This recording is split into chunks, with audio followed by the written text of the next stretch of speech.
There is no dignity quite so impressive, and no independence quite so important, as living within your means. Those are the words of Calvin Coolidge, our 30th president, and the subject of this, the 30th episode of the Dead Presidents Podcast.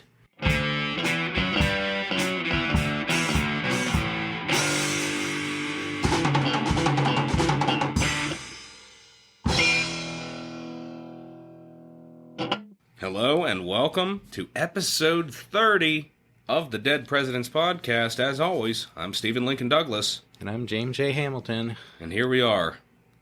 Episode 30. The life of John Calvin Coolidge Jr. There, you learned something right off the bat.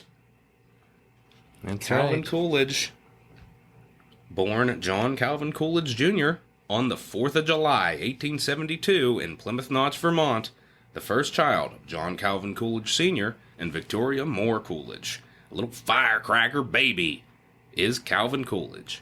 We've talked about presidents dying on the 4th of July. Calvin Coolidge, the only one born on the 4th of July. That's right. Sharing a birthday with our own Stephen Lincoln Douglas. Indeed.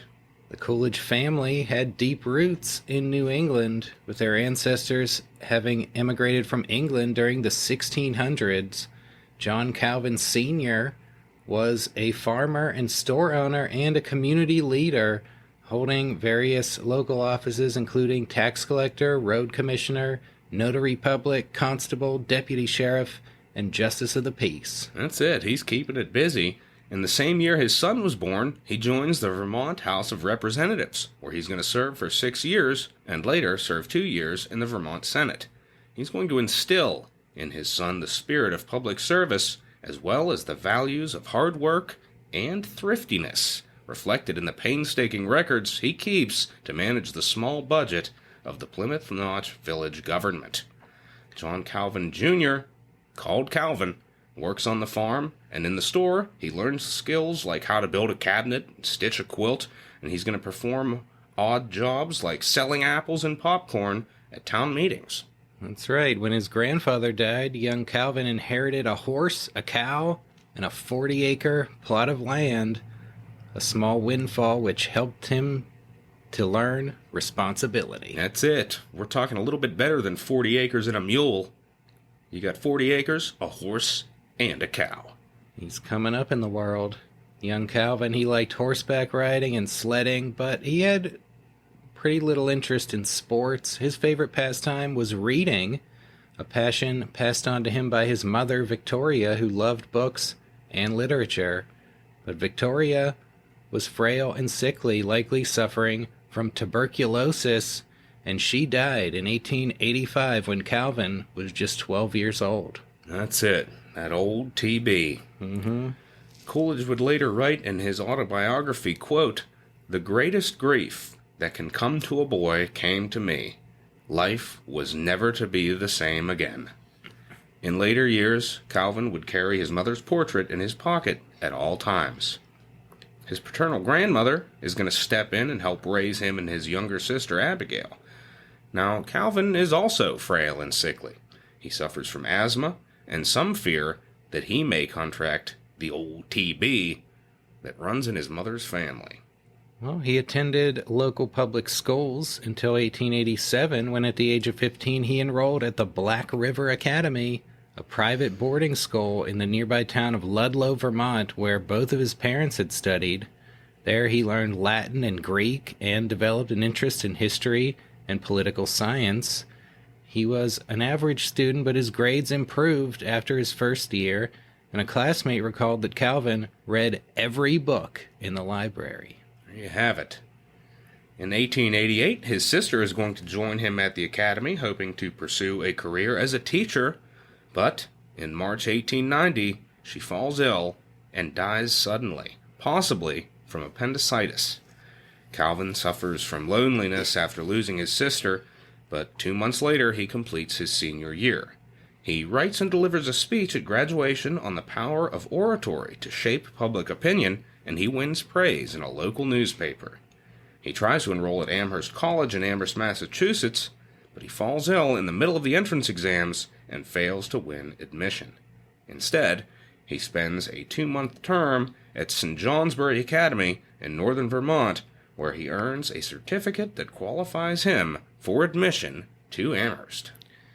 Yep, and as he's heading off to college, his father gets remarried to Carrie Brown, who had been one of Calvin's elementary school teachers.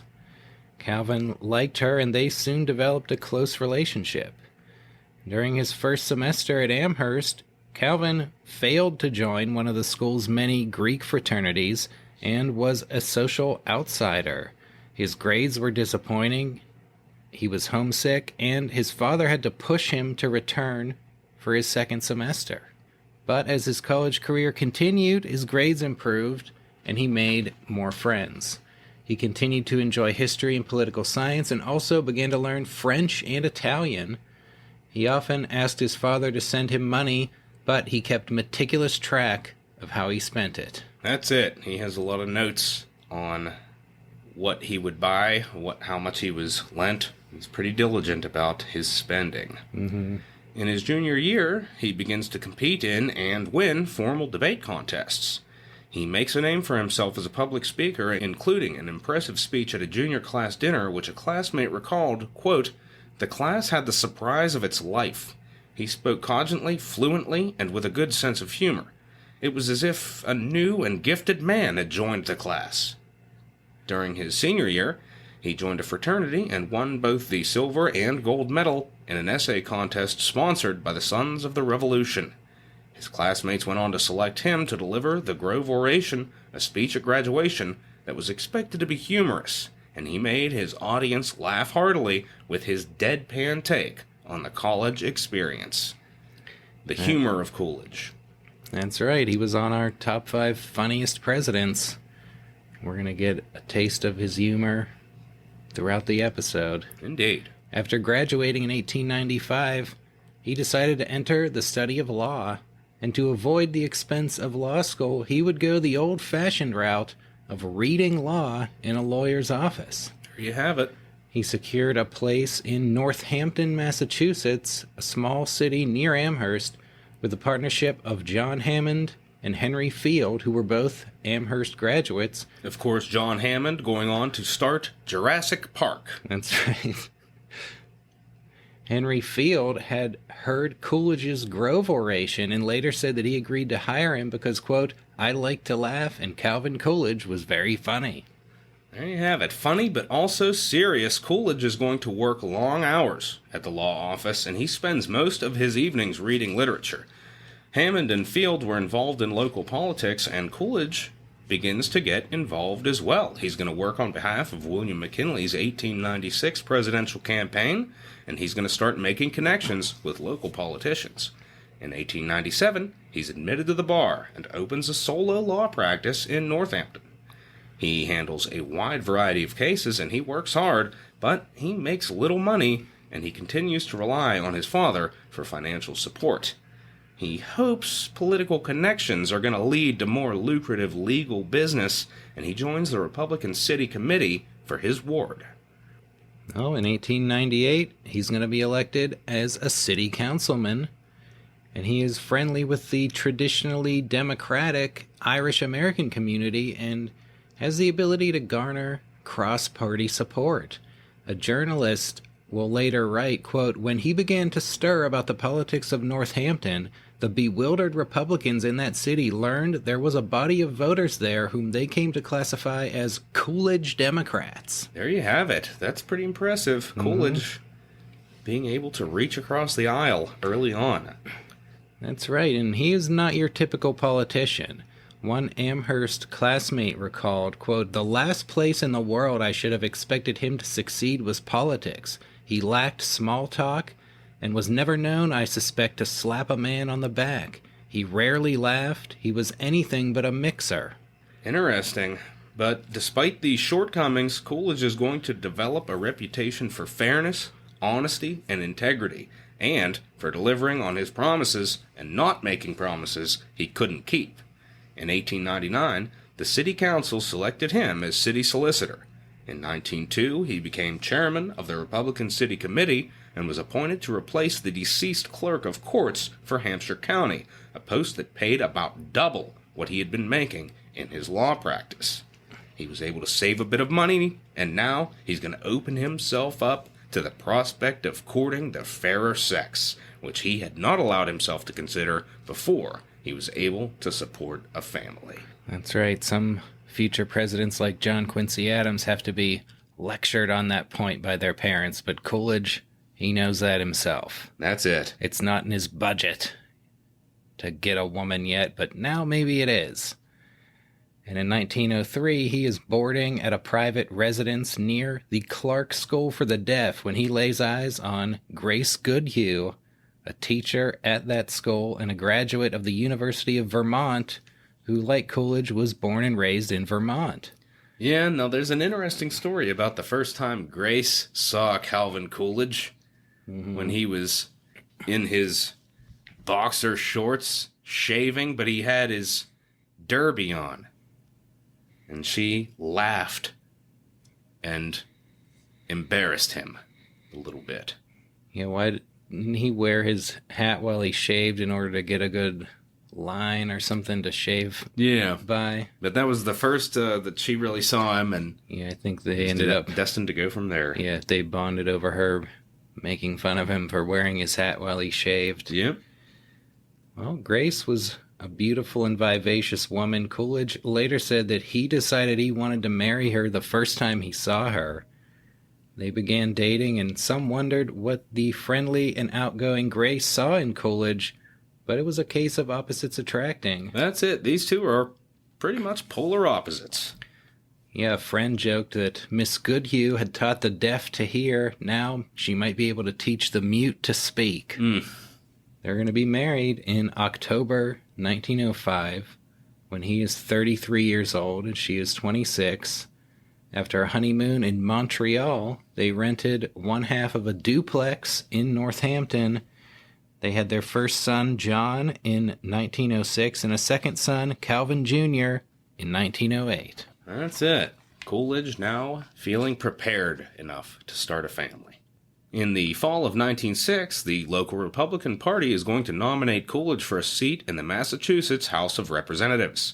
He faces a Democratic incumbent and campaigns hard by going door to door to court voters, especially Democrats, and giving the first campaign speeches of his life. Henry Field wrote a short biography of Coolidge that was mailed to every voter. He will go on to win the election with 1,329 votes against 1,065 for the incumbent. The legislative session in Boston lasted 6 months, and Coolidge rented a small, cheap room and went home to Northampton on the weekends.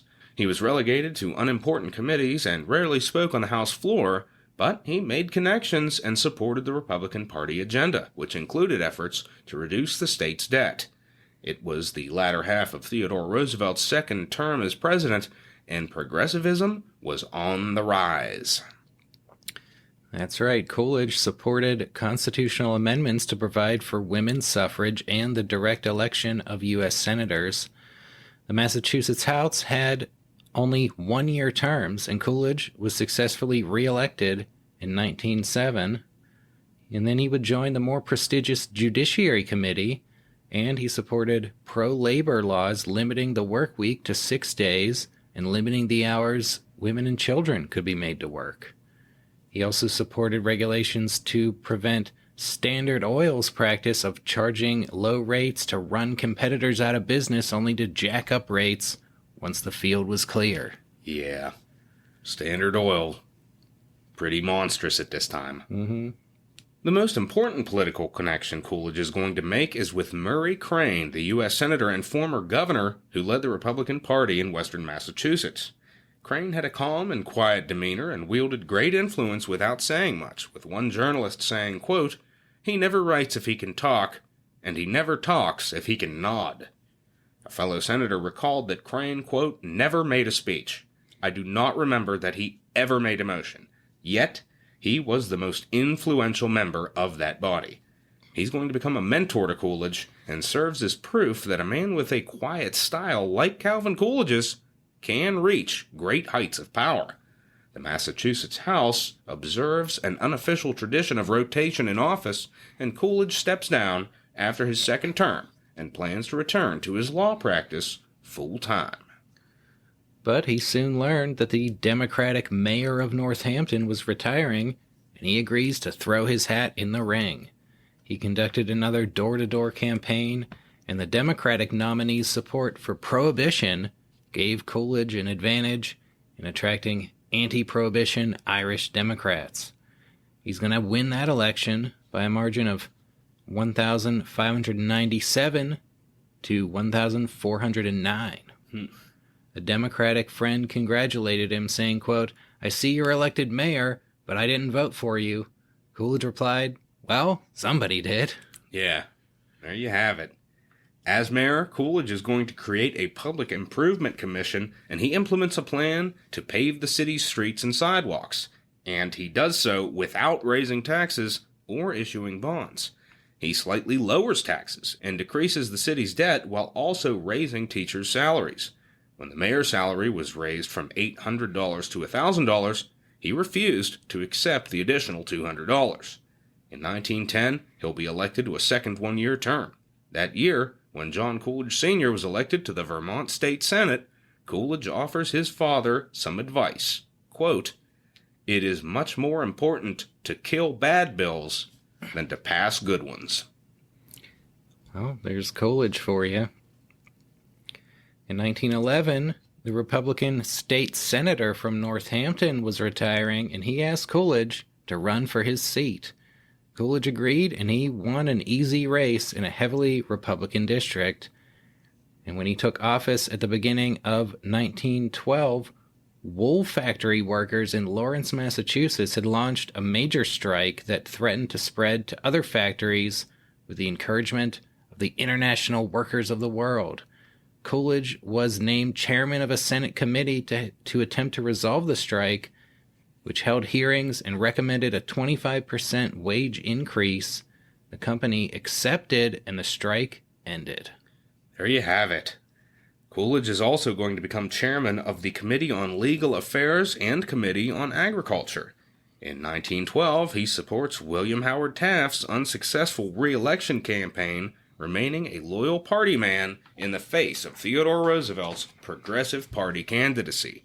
Despite the party schism, Coolidge is easily reelected to a second one-year Senate term, with the Progressives declining to run a candidate against him.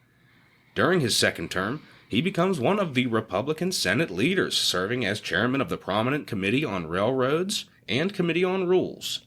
In 1913, he bucks the rotation in office tradition and goes on to win a third term, and after the Republican Senate president lost his seat to a Democrat, Coolidge lines up support among his fellow senators and is elected Senate president, receiving the votes of 31 out of 40 senators, including 10 out of 17 Democrats. Pretty impressive. That's right. There's some more Coolidge Democrats. When he takes office as Senate president, he gives a celebrated acceptance speech that will be widely reprinted under the title, "Have Faith in Massachusetts." In it, he said, quote, "Men do not make laws, they do but discover them. Laws must be justified by something more than the will of the majority. They must rest on the eternal foundation of righteousness. The people cannot look to legislation generally for success. Industry, thrift, character are not conferred by act or resolve. Government cannot relieve from toil. It can provide no substitute for the rewards of service. Let the laws of Massachusetts proclaim to her humblest citizen performing the most menial task the recognition of his manhood, the recognition that all men are peers, the humblest with the most exalted, the recognition that all work is glorified. Such is the path to equality before the law. Such is the foundation of liberty under the law. Such is the sublime revelation of man's relation to man, democracy." Nice words from Calvin Coolidge. With Democrats capturing the governorship, Coolidge is the highest-ranking Republican in the state government. He works well with the Democratic governor and supports the passage of many progressive reforms, including women's suffrage, expanding workmen's compensation, and greater home rule for cities. In 1914, he's reelected to a fourth Senate term and was unanimously reelected Senate President. Around this time, Frank Stearns, a wealthy department store owner and Amherst College trustee, became a great admirer of Coolidge.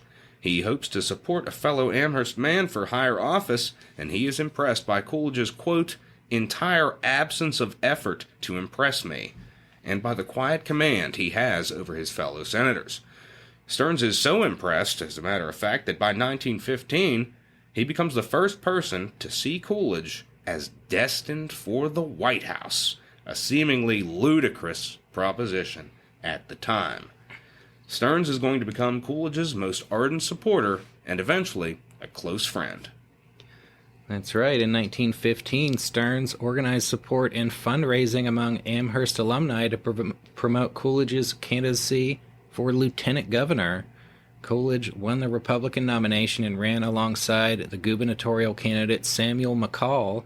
Stearns brought in outside speakers to promote Coolidge's campaign, including Ohio Senator Warren Harding.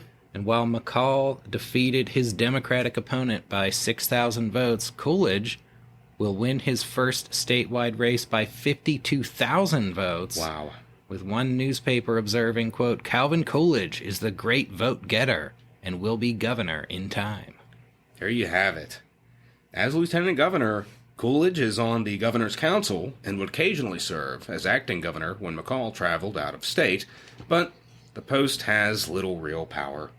We talked about it with the early presidential governors, the governorship itself not having much power. Well, lieutenant governor, not too much power going on. Nope. Coolidge considers it his duty to defer to McCall and support him, which he did by giving speeches around the state. Coolidge and McCall were reelected in 1916 and again in 1917. And in 1918, McCall steps aside to enable Coolidge to run for governor. Republicans nominated him without opposition, and his Democratic opponent was Richard Long, a wealthy shoe company owner and former Republican.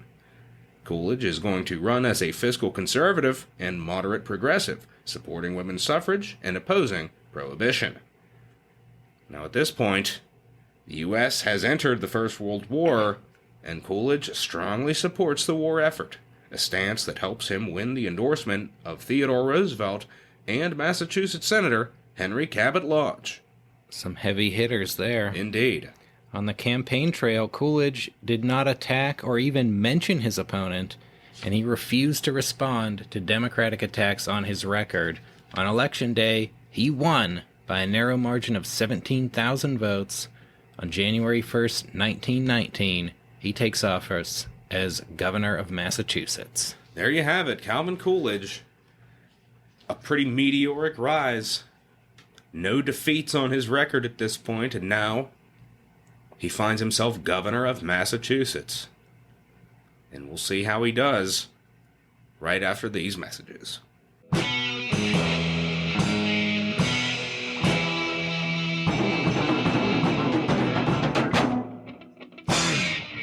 The Dead Presidents Podcast is brought to you in part by Listerine. Often a bridesmaid, but never a bride. Edna's case was really a pathetic one.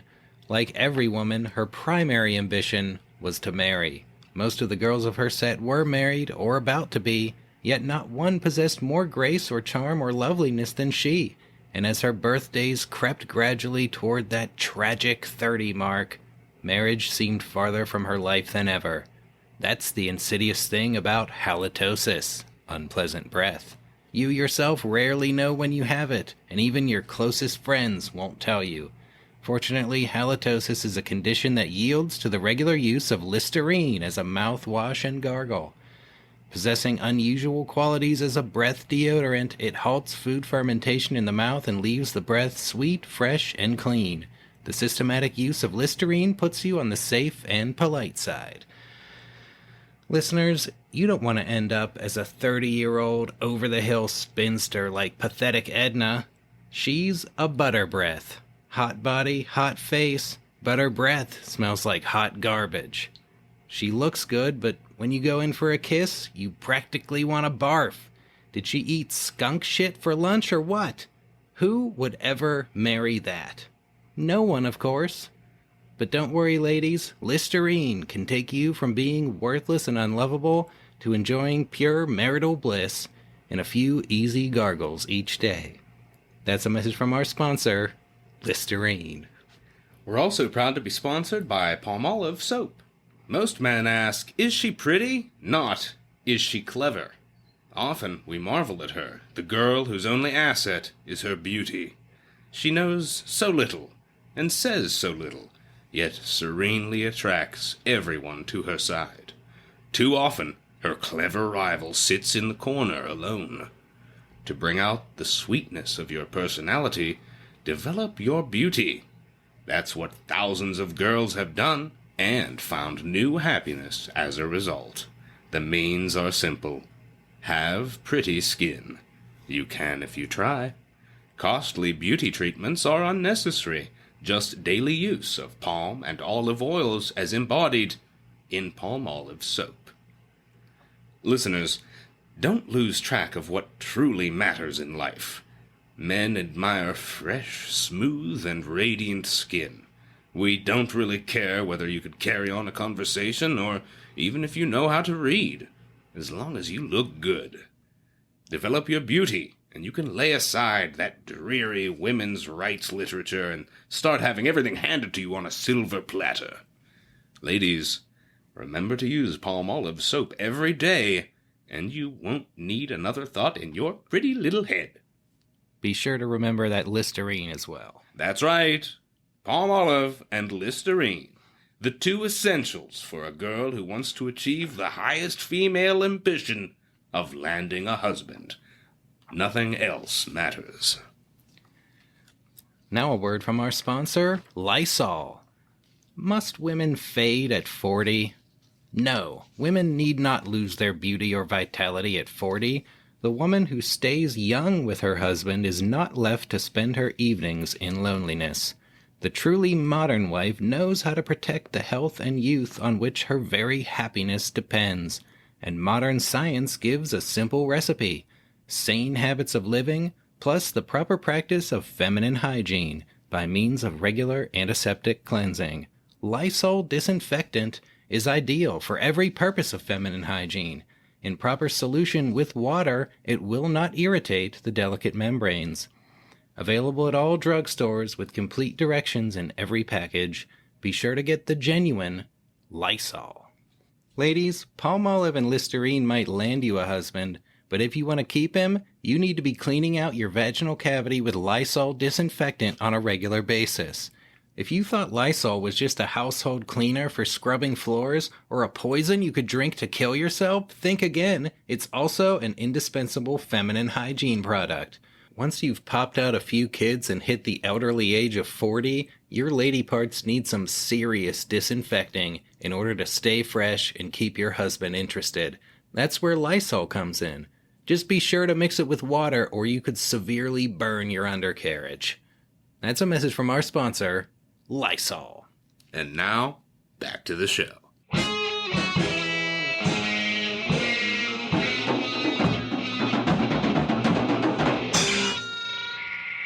And we're back.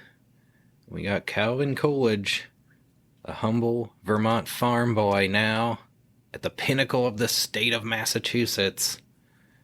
And he's going to bring all of his political skills and experience to bear on the governorship. That's right. He supports pay raises for teachers, improvements to public transportation. He expands state services to mentally challenged children, increases workmen's compensation, and regulations against profiteering by landlords and price fixing by businesses. He supports a law reducing the work week for women and children from 54 to 48 hours, saying, quote, "We must humanize industry or the system will break down." Now at this point, the war is over, and Coolidge supports a $100 bonus for returning veterans. He keeps taxes at the same rate while endorsing a budget that reduces spending by $4 million, enabling the state to pay off some of its debt.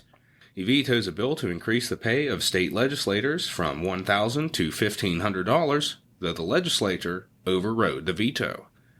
Now, despite his personal opposition of prohibition after it was enacted by the 18th Amendment, Coolidge vetoes a bill to allow the sale of beer and wine of less than 2.75% alcohol content, believing that it would violate the Constitution. That's right. And a recent amendment to the state constitution called for the consolidation of many government departments, which gave Coolidge the unenviable task of eliminating the jobs of many office holders and potentially alienating them as supporters. But he submitted a slate of reorganized appointments based on merit and fairness and ignored the anger of a few disappointed officials who lost out. Yeah, not a shabby move, really, on Coolidge's part. Yep, it's the kind of thing he excelled at. And his governorship is going to involve not only state issues, but problems of national and international scope. That's right. In February 1919, he welcomed President Woodrow Wilson on his return from the Versailles Peace Conference. When pressed for his stance on the proposed League of Nations, Coolidge replied, quote, "I'm the governor of Massachusetts. The state of Massachusetts has no foreign relations." Boom. Coolidge, telling it like it is. Now, the end of the war is going to coincide with a national economic recession, massive unemployment, and rampant inflation. 1918 and 1919 each see over 3,000 labor strikes nationwide, almost triple the pre-war number. Russia's Bolshevik Revolution sparks fears that uncontrolled labor unrest in the U.S. might lead to a similar communist takeover, resulting in the Red Scare, with Attorney General A. Mitchell Palmer launching raids to round up suspected radicals. During his first year as governor, Coolidge deals with several strikes, including one by Boston streetcar workers in which he proposed an arbitration that ended the strike. He intervened to prevent a strike threatened by the Boston Fire Department and succeeded in prompting negotiations to end a strike at the same Lawrence, Massachusetts wool factory he had dealt with as a first-term senator. Well, the hottest of hot-button labor issues at the time was the right of police officers to form unions and potentially go on strike. Previously, police had formed quote-unquote benevolent societies, which conducted collective bargaining but didn't claim the right to strike. But by September 1919, there were police unions in 37 cities, most affiliated with the American Federation of Labor, the AFL. One Colorado senator predicted ominously that unless the unionization of police was stopped, quote, "there will be no need of holding an election in 1920 to select a Republican or Democrat president. A Soviet government will have been organized by that time." Wow. This national issue would come to a head in Boston in September 1919 and would become the defining moment of Calvin Coolidge's governorship. That's right. Boston police had formed the, quote, Boston Social Club and were threatening to unionize as protracted negotiations failed to resolve their grievances. Patrolmen made between $1,100 and $1,400 a year, but the value of their salaries was diminished by post-war inflation, and they also complained of long working hours and deplorably unsanitary conditions at their station houses. The Boston Police Commissioner was appointed by and reported to the governor, and the current commissioner, Edwin Curtis, a former mayor of Boston, had been appointed by McCall in 1918. Curtis issues an order stating that, quote, "a police officer cannot consistently belong to a union and perform his sworn duty." But the Boston police flouted his order, and on August 11th, 1919, they obtained a union charter from the AFL. Curtis found the new union leaders guilty of insubordination, but agreed to forgive the matter if the police dissolved their AFL affiliation. When the police refused, on September 8th, Curtis suspended 19 union leaders. The police threatened to go on strike, and Boston's Democratic mayor proposed a compromise that would allow the police to form an unaffiliated union and submit their grievances to arbitration. Coolidge rejects the plan and backs Curtis over the mayor. Shit's about to go down. Indeed. On September 9th, the police voted to go on strike, and 1,100 out of 1,500 officers walked off the job. the city unguarded. That's it. Some bands of rowdy young men took advantage of the situation to engage in vandalism, harassment, rioting, and looting. It's looking like Gotham City. That's right. A substitute police force of citizen volunteers was quickly organized, and Coolidge called out the state guard and took control of the police force. Order was restored, though 3 deaths had resulted, and the city eventually paid out $34,000 in compensation for property damage.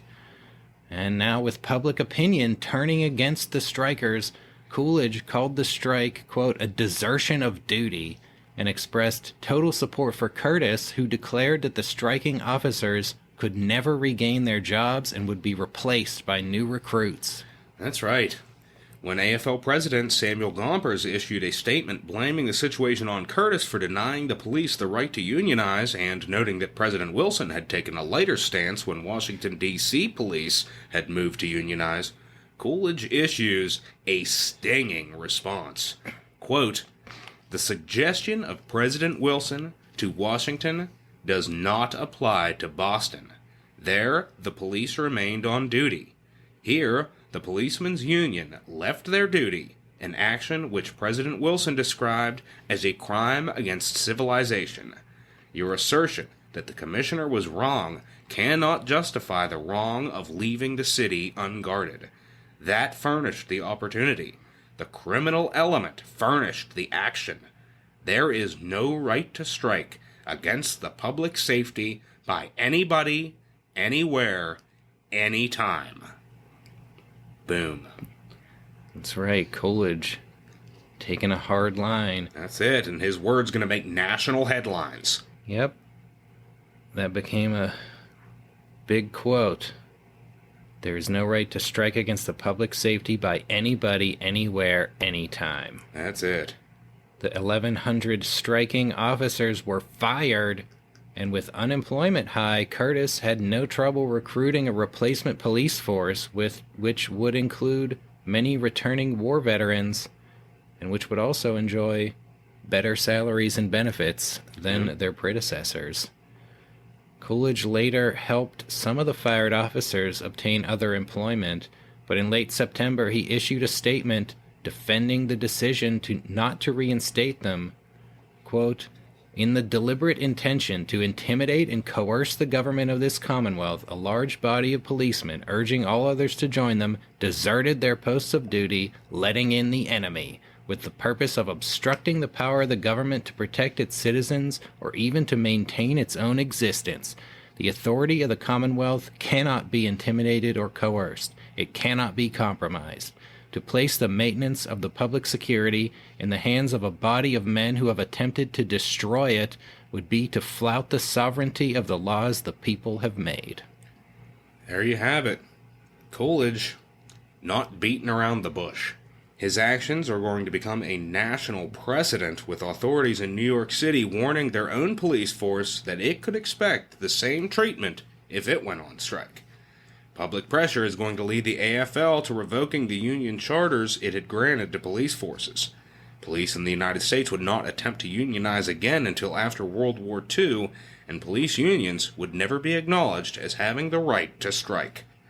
Less than 2 months after the Boston police strike, Coolidge stood for re-election, again facing Richard Long, who promised to fire Curtis and reinstate the striking policemen.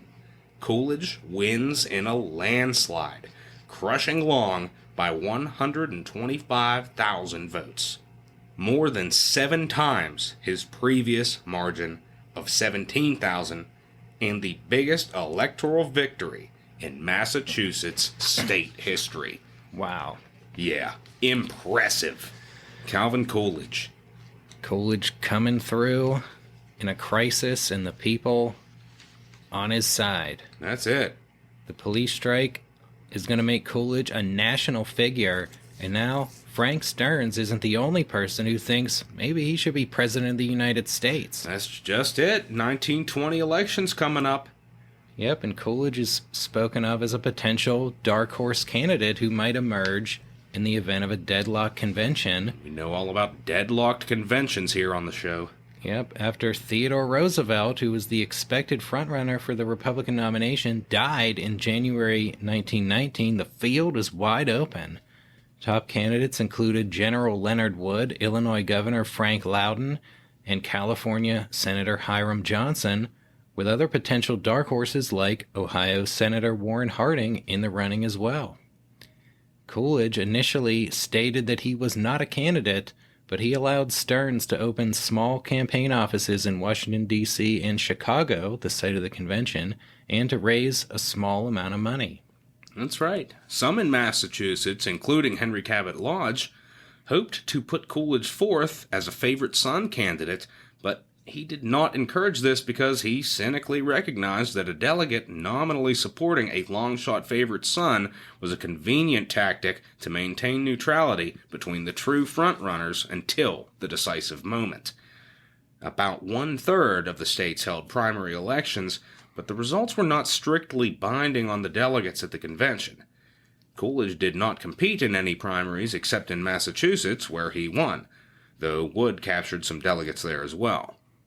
At the Republican National Convention, Coolidge places 7th on the first ballot with 34 delegates, almost all from Massachusetts, and hovered around the same level until the 10th ballot, when the deadlocked convention broke in favor of Warren Harding.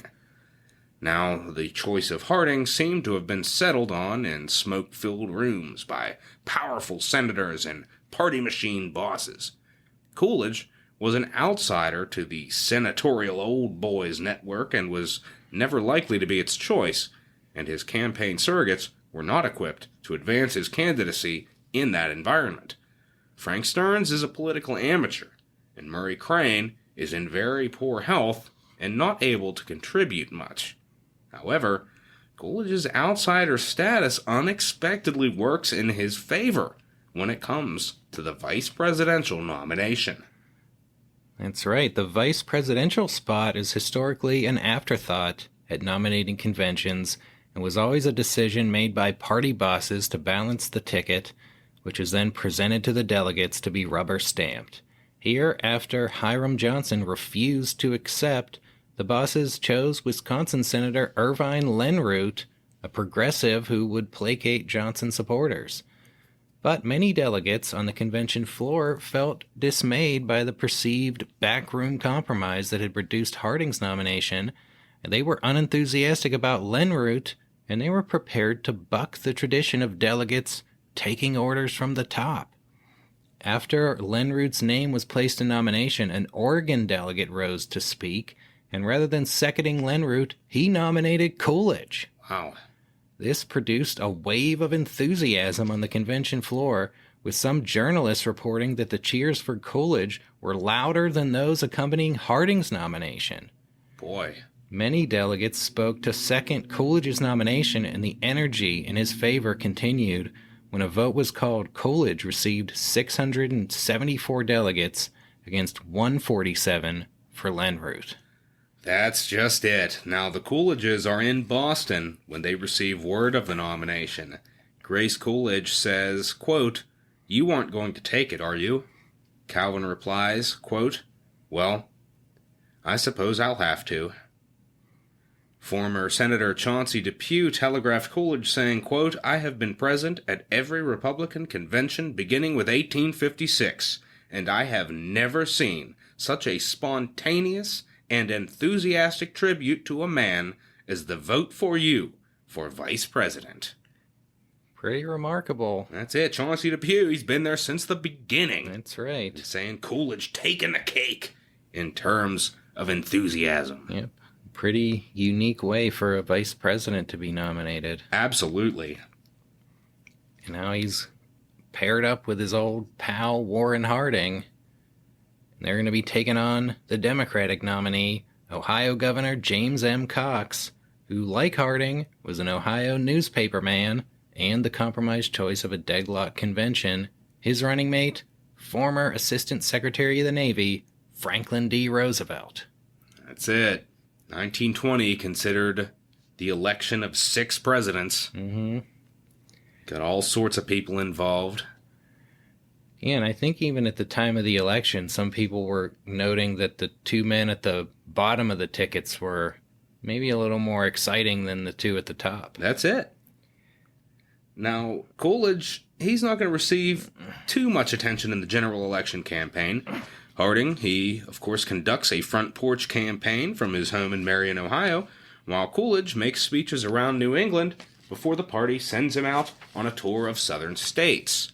Harding calls for, as you'll remember from our previous episode, a return to normalcy after the tumult of the war and the Red Scare, and the Harding-Coolidge ticket unites a Republican Party ready to take back power after 8 years of Democratic rule.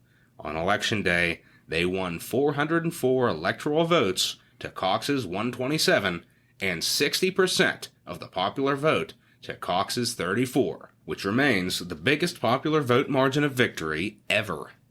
Republicans will also increase their majorities in both houses of Congress.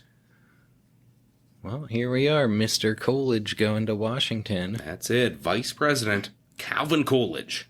The historically meaningless office that many, many men have refused to even accept. That's it. How's he going to fare? Well, he's going to be sworn in as vice president on March 4th, 1921, in the Senate chamber. He gives a brief address praising the Senate, of which he is now to serve as president.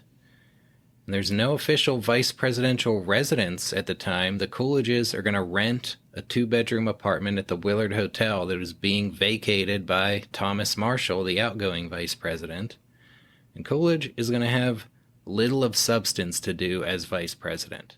That's it. He frequently makes speeches around the country, though he usually addresses historical and moral topics rather than current political issues.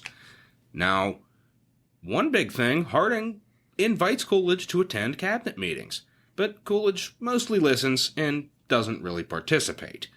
He attends many dinners and social functions, which he considers an obligation. When asked why he attended so many dinners, he replied, quote, "Gotta eat somewhere." But the Coolidges never really became part of the Washington social scene, and as president of the Senate, Coolidge never really fit in with the senatorial elite. With the exception of Theodore Roosevelt, every vice president in memory had been a political insider. Coolidge had been nominated without the boss's consent, and throughout his vice presidency, it was considered likely that he would be replaced on the ticket in 1924. Yep, he had a pretty low profile. One story relates that after a fire alarm at the Willard Hotel, he tried to go back upstairs when the fire marshal stopped him and asked who he was. He replied, quote, "I'm the vice president." The fire marshal asked, "What are you vice president of?" Wow. Coolidge said, "I am vice president of the United States." And how about that? Yeah. They thought he was vice president of the hotel. Yeah. And though he didn't do much, the vice presidency did give Coolidge an opportunity to learn the ins and outs of the federal government, and he later recognized that it was a vital learning experience. Quote, "During these 2 years, I spoke some and lectured some. This took me about the country in travels that reached from Maine to California, from the Twin Cities to Charleston. I was getting acquainted. Aside from speeches, I did a little writing, but I read a great deal and listened much. While I little realized it at the time, it was for me a period of most important preparation. It enabled me to be ready in August 1923. Which brings us to August 1923. While President Harding is on a long tour of the country that takes him across the west to Alaska, Coolidge goes to visit his father in Vermont, whose home did not have electricity or a telephone. On August 1st, he was photographed doing farm work in a 3-piece suit, taking a hatchet to a maple tree while Grace raked leaves. On August 2nd, he went to bed early, but was awakened in the middle of the night when a party of men arrived at his father's door. He came to the top of the stairs and heard his father calling to him with an uncharacteristically trembling voice. He later wrote, quote, "As the only times I had ever observed that before were when death had visited our family, I knew that something of the gravest nature had occurred. The news that the men had brought forth was that President Harding was dead." It was later reported that Coolidge's first thought upon learning that he was to become president was, quote, "I believe I can swing it." And we're going to find out if Calvin Coolidge can indeed swing it right after these messages.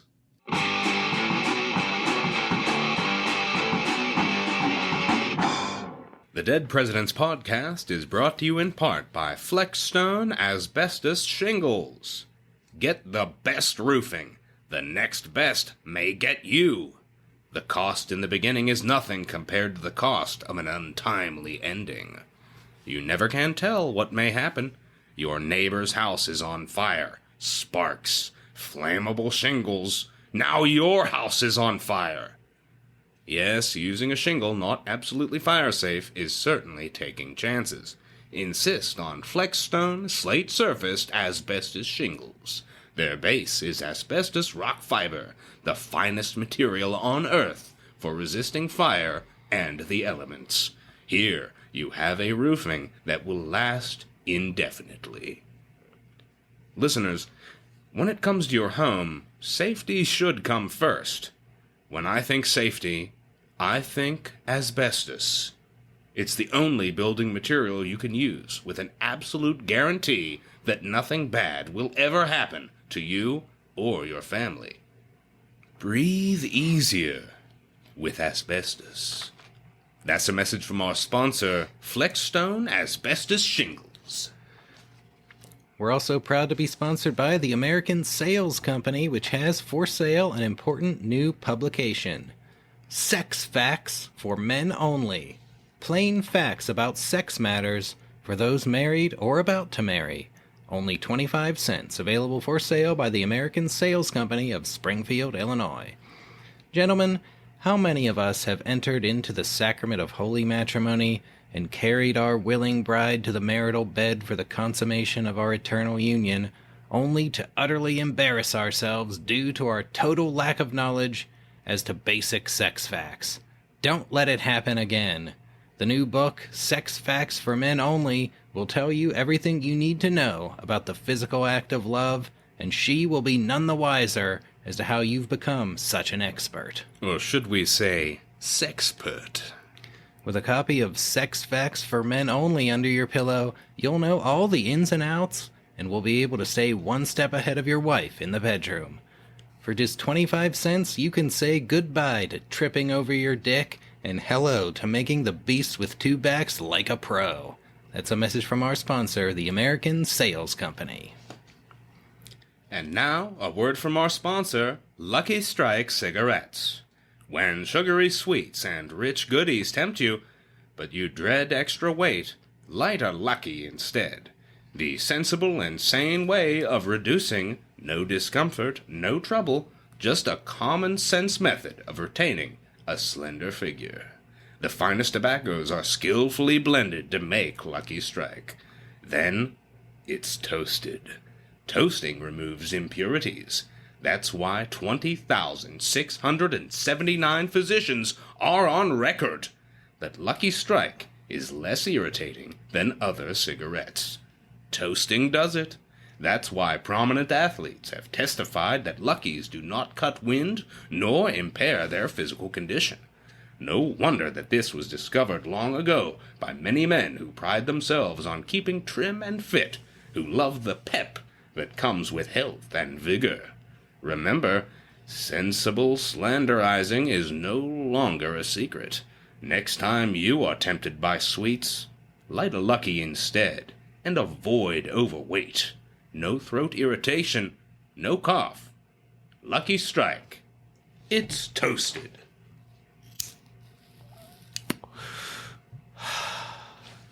Listeners, don't damage your health with sugary sweets when you could turn to a harmless alternative like smoking several packs of Lucky Strike cigarettes each and every day. Doing otherwise would be insane. 20,679 doctors can't be wrong. Lucky Strikes will mold you into a world-class athlete. How is that possible? Well, it's toasted. That's a message from our sponsor, Lucky Strike Cigarettes. And now, back to the show.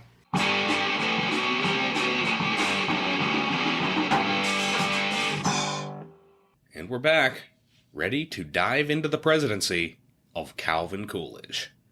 Before a small group of observers in the family parlor, by the light of a kerosene lamp, Coolidge is sworn in as president on August 3rd, 1923, at 2:47 a.m., with the oath of office administered by his father, who was a notary public and justice of the peace, using the family Bible. What a way to become president. What's Coolidge going to do next? Well, he goes back to bed.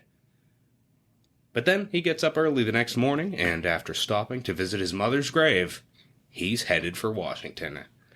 The humble circumstances of the swearing in caught the public imagination and were reminiscent of the days of old when presidents like Lincoln hailed from log cabins. The Coolidges would travel to Marion, Ohio for Harding's funeral on August 10th, and they gave Florence Harding a few weeks to get her ass out of the White House before taking up residence there. In the early days of Coolidge's tenure, the wider public began to get a sense of his character, and generally, they came to admire his quiet, honest style. Yep, Coolidge asked Harding's cabinet to stay on, which included such distinguished luminaries as Secretary of State Charles Evans Hughes, Treasury Secretary Andrew Mellon, and Commerce Secretary Herbert Hoover. Coolidge spoke in favor of maintaining continuity with the policies of the Harding administration, under which the national economy had bounced back strongly from the post-war recession. That's right, you'll remember from episode 29. We're making a bit of a turnaround from a tough time. Harding came in at a pretty rough time, and things are starting to look up. Coolidge, looking to keep those policies rolling on. Well, from an economic standpoint, although there were some other aspects of the Harding administration that were coming to light that Coolidge is going to have to deal with. That's it, and we're going to get to those. Yeah, our listeners are, of course, familiar with all of that from episode 29. That's right. Now, Coolidge also indicates that he is going to continue Harding's practice of holding bi-weekly press conferences in which the president responds to written questions submitted by journalists in advance. He tells reporters that, quote, "The executive offices will be open as far as possible so that you may get any information your readers will be interested to have. This is your government."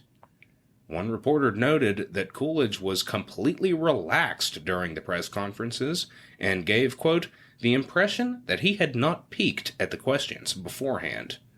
After a few years, a Coolidge critic lamented that, quote, "since he entered the White House, he has had more solid press support than any other president."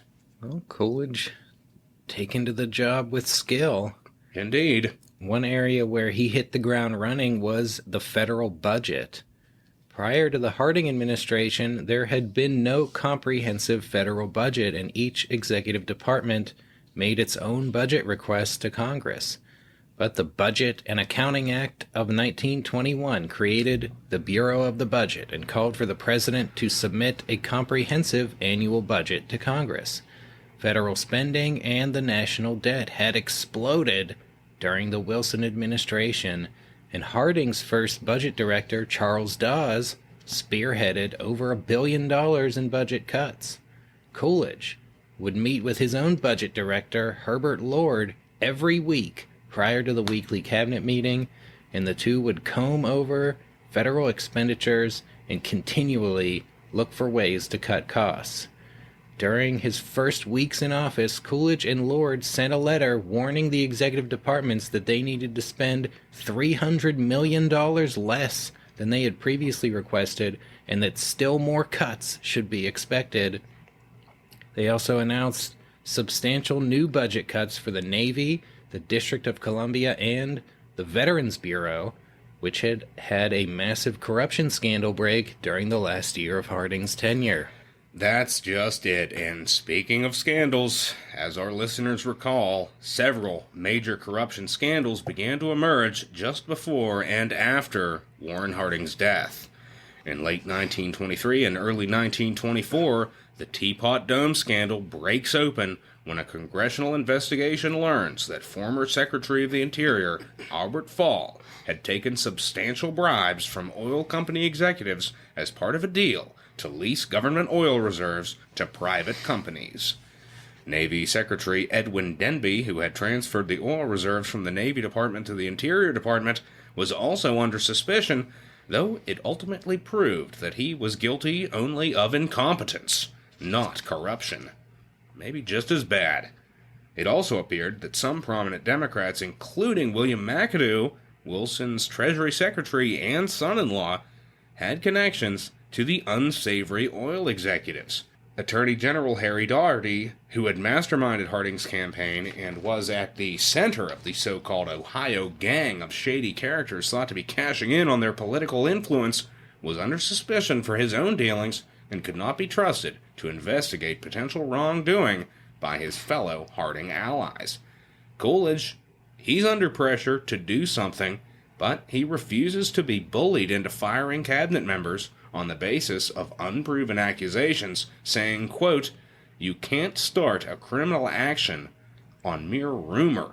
That's right. Coolidge, he's going to take charge and get out ahead of the congressional investigation by appointing two highly respected lawyers, one Republican and one Democrat, to serve as special independent prosecutors to investigate this matter.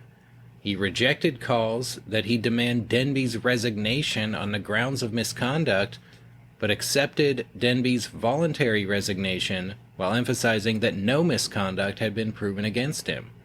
Daugherty was a tougher case, as many prominent senators and high-ranking cabinet officials, including Hughes and Hoover, urged Coolidge to fire Daugherty.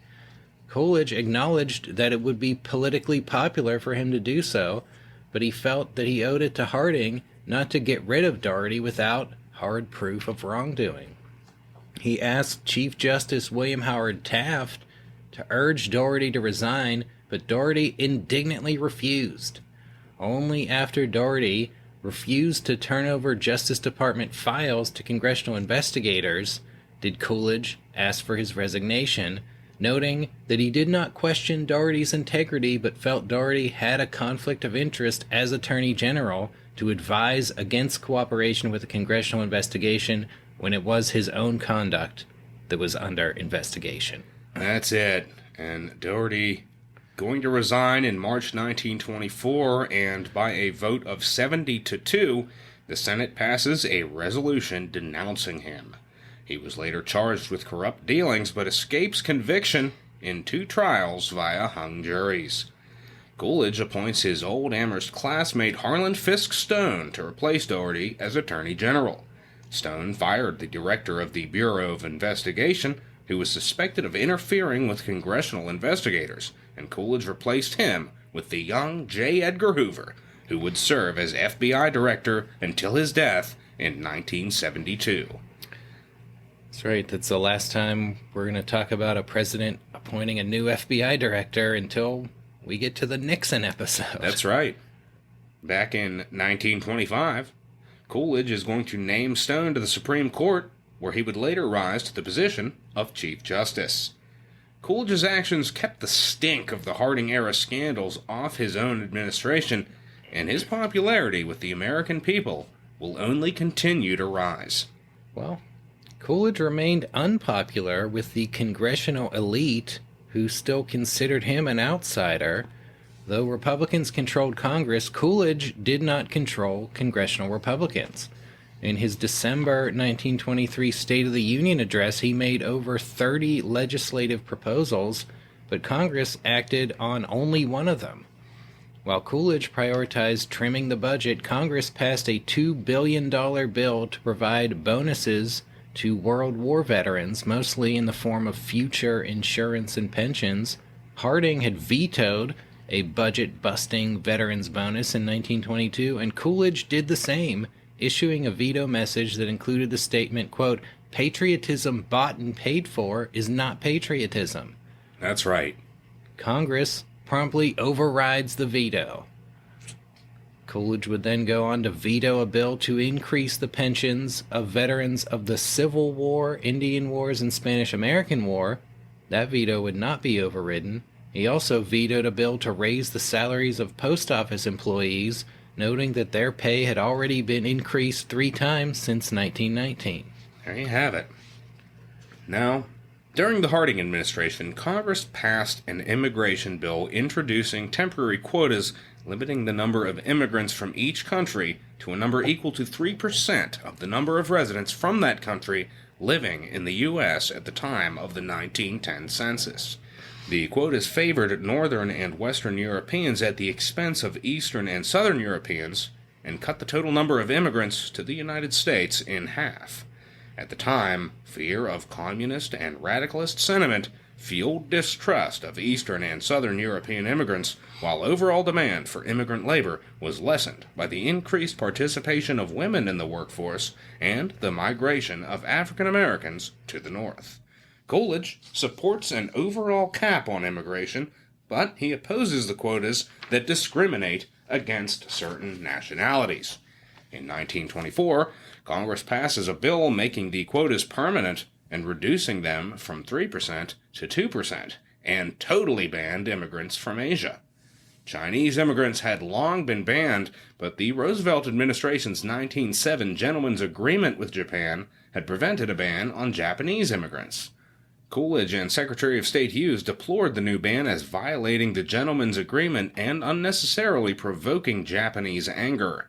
Coolidge signs the bill reluctantly, saying, quote, "I regret the impossibility of severing from it the exclusion provision, which, in the light of existing law, affects especially the Japanese.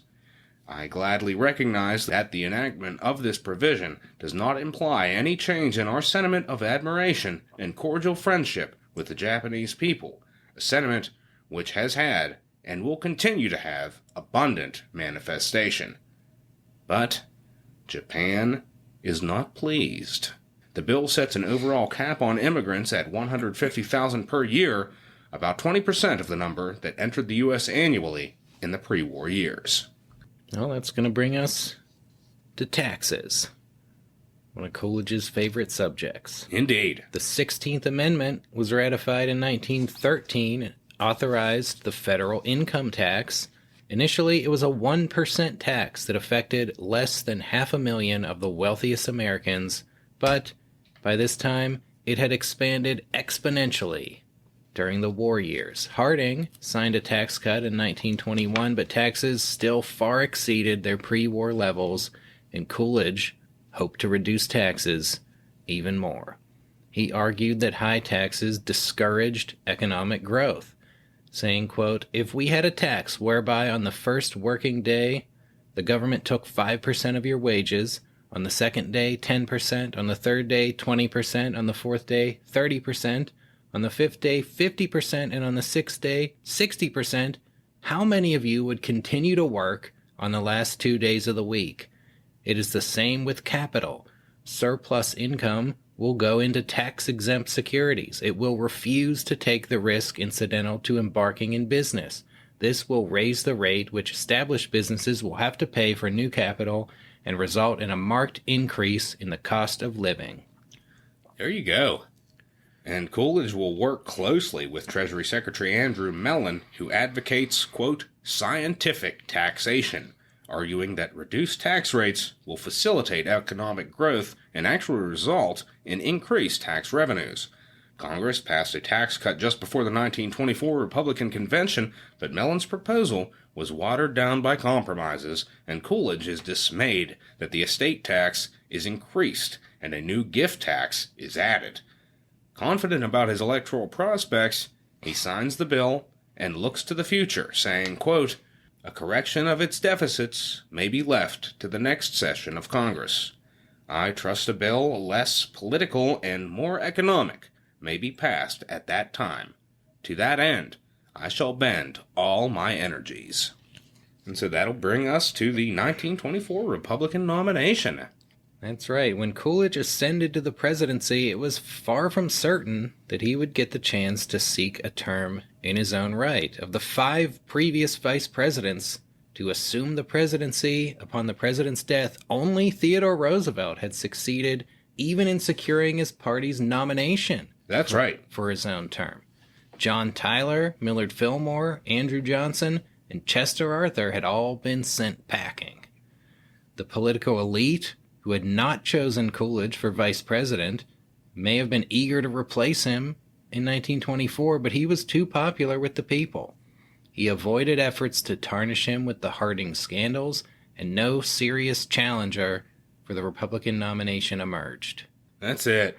Gifford Pinchot, the progressive Republican who had been instrumental in prompting Roosevelt's 1912 party-splitting challenge to Taft, was now governor of Pennsylvania and considered launching a similar challenge to Coolidge, especially after Pinchot felt Coolidge had attempted to steal credit from him for the resolution of a coal miners' strike, but he ultimately backs down. Former Illinois Governor Frank Loudon, one of the 1920 frontrunners, declines to enter the fray because he sees Coolidge as just too popular. Hiram Johnson of California, still bitter about the 1920 nomination, allows himself to be considered, but he gains no traction. The Republican National Convention nominates Coolidge on the first ballot almost unanimously, with no other candidates being formally nominated. Coolidge expresses no preference on a running mate, and the convention first chooses Loudon, who refuses the nomination, and then Charles Dawes, who had served as McKinley's comptroller of currency, as head of military supply efforts during the war, and as Harding's budget director. He had just enhanced his fame by proposing a financial reorganization to enable Germany to make war reparation payments, an effort that would earn him a share of the 1925 Nobel Peace Prize. When Democrats meet in New York to choose Coolidge's challenger, they deadlock so badly that their convention becomes the longest in American history. Before it's over, it's going to be interrupted by news of a terrible tragedy in the Coolidge family. That's right. The Coolidge's two sons, John and Calvin Jr., were teenagers when their father became president. They spent much of their time away at boarding school, but they added liveliness to the White House when they were at home, enjoying sports, jokes, and pets, of which the family had such a menagerie that the White House was referred to as the Pennsylvania Avenue Zoo. That's right. At least 12 different dogs, 2 cats, 3 canaries, a goose, a donkey, a bobcat, and most importantly, Rebecca the raccoon. Legendary Rebecca, number 1 on our top 5 presidential pets. Yep. Coolidge had the closest relationship with Calvin Jr., who not only looked like him, but shared his modest, hard-working demeanor and his dry wit. On June 30th, 1924, the Coolidge boys played tennis on the White House lawn. Calvin Jr. was barefoot, and he developed a blister on the third toe of his right foot. This was 4 years before the discovery of penicillin, and the blister became infected. Within a few days, it had turned dark and swollen, and red lines streaked up Calvin Jr.'s legs. Yeah, that's just it. Charles Dawes later recalled seeing Coolidge at his son's bedside at this time, saying, quote, "I have never witnessed such a look of agony and despair as was on the president's face." Indeed, this is a deeply emotional time for Calvin Coolidge, and perhaps the first time in his life where he comes close to just breaking down.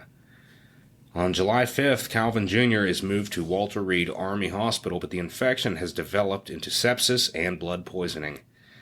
He slips in and out of delirium while the president cradles him in his arms. Calvin Jr. dies on July 7th, 1924, at the age of 16. One of the doctors recalled, quote, "It is commonly stated that President Coolidge is cold as ice, but I had the opportunity of seeing him in his hour of grief and know quite otherwise. Indeed, it was the most touching and heart-rending experience of my whole professional career." Coolidge will fall into a major depression and often sleeps longer hours, works less, delegating more tasks to subordinates. He never forgives himself for Calvin Jr.'s death, writing in his autobiography, quote, "My son Calvin was a boy of such promise, proficient in his studies, with a scholarly mind who had just turned 16. He had a remarkable insight into things. The day I became president, he had just started to work in a tobacco field. When one of his fellow laborers said to him, "If my father was president, I would not work in a tobacco field," Calvin replied, "If my father were your father, you would." After he was gone, someone sent us a letter he had written about the same time to a young man who had congratulated him on being the first boy in the land. To this, he had replied that he had done nothing, and so did not merit the title, which should go to some boy who had distinguished himself through his own actions. We do not know what might have happened to him under other circumstances, but if I had not been president, he would not have raised a blister on his toe, which resulted in blood poisoning playing lawn tennis on the South grounds. In his suffering, he was asking me to make him well. I could not. When he went, the power and the glory of the presidency went with him. The ways of Providence are often beyond our understanding.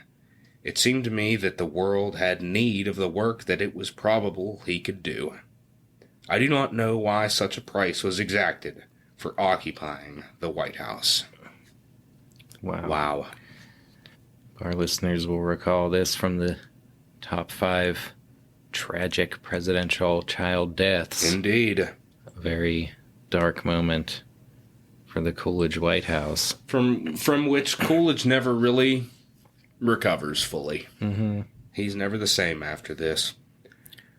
Yeah, a Secret Service agent will later find a little boy hanging around outside the White House who says he hopes to see Coolidge and tell him how sorry he is about Calvin Jr.'s death. The agent brings the boy to see Coolidge, who becomes emotional, and afterward tells the agent, quote, "Whenever a boy wants to see me, always bring him in. Never turn one away or make him wait." Yeah. Well, I mean, any parent who's suffered the loss of a child knows that that's the hardest thing you could ever go through as a parent. And certainly it's no different for the President of the United States, as we've discussed many, many times with many presidents losing children, and how hard it is to rebound from it, especially when you're faced with the 1924 general election, which is fast approaching here. Mm-hmm. The Democratic Convention lasted over 2 weeks and took over 100 ballots to choose a candidate. As we said, longest convention in the nation's history. The frontrunners were former Treasury Secretary William McAdoo, who was tarnished by having received large legal fees from one of the oil barons at the center of the Teapot Dome scandal, and because he had segregated the Treasury Department and was enthusiastically supported by a resurgent Ku Klux Klan.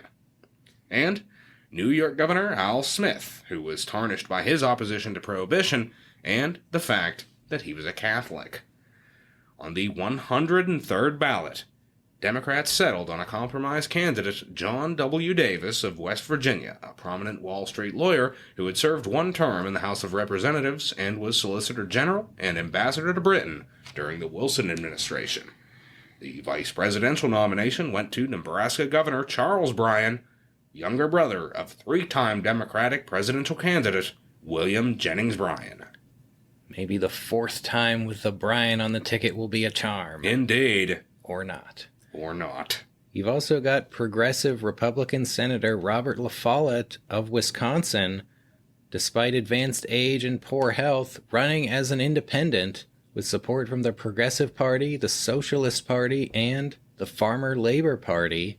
His running mate is progressive Democratic Senator Burton Wheeler of Montana, and unlike Theodore Roosevelt in 1912, La Follette will draw away as many potential voters from Democrats as from Republicans. That's just it. A different kind of third-party showing. Mm-hmm.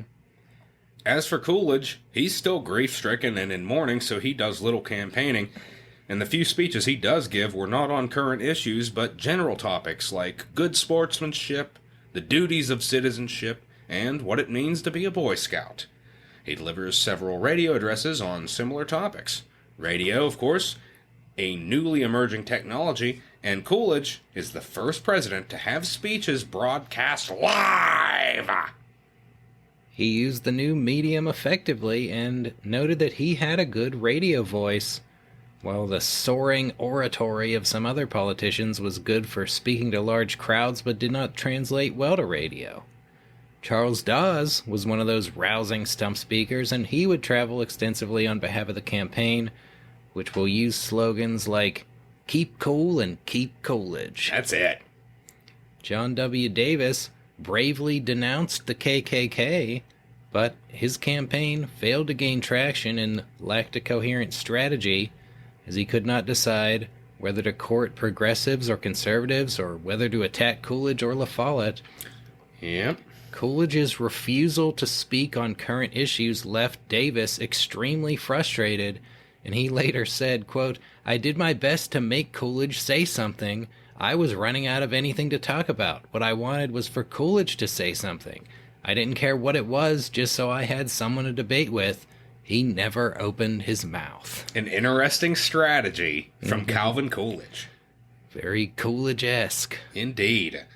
When Davis goes on to call out Coolidge for remaining silent, he responded, quote, "I don't recall any candidate for president that ever injured himself very much by not talking." In fact, Coolidge didn't need to say anything. He was popular, the country was at peace, the economy is booming, and La Follette's candidacy fails to put a dent in Republican unity. Coolidge pays little attention to the election, with a Secret Service agent recalling, quote, "He was in fact more serene during that autumn than at any time in the years I knew him." When a senator pointed to the White House and joked, "I wonder who lives there," Coolidge replied, "Nobody. They just come and go." When a portrait painter asked Grace to wear a red dress to contrast with her white dog, Coolidge said, quote, "Why don't you keep your white dress on and dye the dog red?" 1924 also saw the publication of a story that a woman seated next to Coolidge at a dinner said to him, "I made a bet today that I could get more than 2 words out of you." And Coolidge replied, "Fuck you." Just kidding. He replied, famously, "You lose." He was later asked about the story at a press conference, and he said it was, quote, "one of those rumors now current in Washington, which is without any foundation." Yep, one of the most famous Coolidge quotes, but is it true? I read that, when he was asked about it at that press conference and he gave that response, he then got like a big laugh just from the denial and then moved on. So maybe it was a joke denial. Who knows? Yeah. Coolidge's humor, he's got that dry wit. Mm-hmm. It's hard to say whether or not that's an apocryphal story. Well, what's not apocryphal is that on Election Day, 1924, Coolidge wins in a landslide. Indeed. He gets 54% of the popular vote, compared to 28.8% for Davis and 16.6% for La Follette. The popular vote margin separating Coolidge from Davis was the second largest in history and only 1% below Harding's record-breaking 1920 margin. That's right. The Electoral College went 382 for Coolidge, 136 for Davis, and 18 for La Follette, who won only his home state of Wisconsin. Davis won only the 11 former Confederate states plus Oklahoma, and he finished in third place behind both Coolidge and La Follette in 12 states. His 28.8% of the popular vote remains the lowest ever by a Democratic Party candidate, not counting John C. Breckinridge as the Southern Democrat in the 1860 election, but below Stephen Douglas's share as the Northern Democrat in 1860. Not a great showing for Davis. Well, we're keeping cool. Indeed. Keeping Coolidge. And on Inauguration Day, Charles Dawes begins his vice presidency by flouting tradition. The vice president usually gives a very brief inaugural address, but Dawes launches into a lengthy diatribe criticizing the filibuster, ironically enough, which angers senators and upstages Coolidge's own inaugural address, the first ever to be broadcast live on the radio. Soon thereafter, Dawes was responsible for one of the most embarrassing blunders in vice presidential history. The Senate was debating Coolidge's nomination of Charles Warren for Attorney General to replace Harlan Fiske Stone, who had been named to the Supreme Court. Warren, He's a controversial nominee because he has close ties to the Sugar Trust. Assured that no vote was imminent, Dawes went back to the Willard Hotel to take a nap. However, several scheduled speakers declined to speak, and a vote was held promptly, resulting in a tie that Dawes could have broken in favor of the president's nominee. Republicans, they tried to get word to Dawes quickly, who tries to rush back to the Capitol, but before he gets there, one Democratic senator changed his vote, and the nomination was defeated. It was the first time a cabinet nomination had been rejected by the Senate since 1868, going back to Andy Johnson. Wow. Somebody poked fun by placing a sign outside the Willard Hotel that said, "Dawes slept here." I wonder if it was Coolidge. Well, Coolidge initially refused to abandon Warren's nomination and resubmitted it, but after he was defeated in a second vote by an even wider margin, Coolidge nominated an old friend and fellow Black River Academy graduate, former Vermont Attorney General John Sargent, who was confirmed easily. During Coolidge's administration, the Justice Department initiated over 70 antitrust suits, more than under any other president, though most were minor compared to some of the high-profile antitrust suits of the Roosevelt and Taft administrations. Indeed. Charles Dawes getting off on the wrong foot. That's a big part of why he was on an honorable mention on our top 5 worst vice presidents. His personality and Coolidge's really don't mix. Yeah, they don't really jive. Okay, so let's get into some of the issues here with elected in his own right President Coolidge. Let's start with civil rights. Coolidge speaks in favor of civil rights for African Americans and calls for a federal anti-lynching law in his first State of the Union address, saying, quote, "Numbered among our population are some 12 million colored people. Under our Constitution, their rights are just as sacred as those of any other citizen. It is both a public and private duty to protect those rights. The Congress ought to exercise all its powers of prevention and punishment against the hideous crime of lynching, of which the Negroes are by no means the sole sufferers, but for which they furnish a majority of victims." As under the Harding administration, however, Southern Democratic senators are going to block the anti-lynching bill. Boy, these lovely Southern Democratic senators. God bless them. In June 1924, Coolidge gives a speech to an African-American audience at Howard University in which he praises their community's progress in business and education and their patriotic service during the war. When he received a letter from a citizen complaining that an African-American was running for Congress, he responded, quote, "I was amazed to receive such a letter. During the war, 500,000 colored men and boys were called up under the draft, not one of whom sought to evade it. They took their places in defense of the nation, of which they are just as truly citizens as any others. A colored man is precisely as much entitled to submit his candidacy as any other citizen." Well, during the 1924 campaign, in which Coolidge spoke little on any issue, he was criticized for not specifically denouncing the Ku Klux Klan as Davis and La Follette had done. But in 1925, he gave a speech in Omaha, Nebraska that an African-American newspaper described as, quote, "wailing the Ku Klux Klan between the eyes," and one black leader said was, quote, "the bravest words spoken by an executive in 80 years. It sounds like Lincoln." Wow. Coolidge spoke in favor of tolerance, saying, quote, "By tolerance I do not mean indifference to evil. I mean respect for different kinds of good. Whether one traces his Americanisms back 3 centuries to the Mayflower or 3 years to the steerage is not half so important as whether his Americanism of today is real and genuine. No matter by what various crafts we came here, we are all now in the same boat." There you have it. Well, despite these sentiments, the Coolidge administration did not achieve any specific measures in favor of civil rights. No, and I mean, this is a time when there is a resurgence of the Ku Klux Klan. There are the photographs of them marching on Capitol Hill at this time. Not great. Well, Coolidge speaking against them.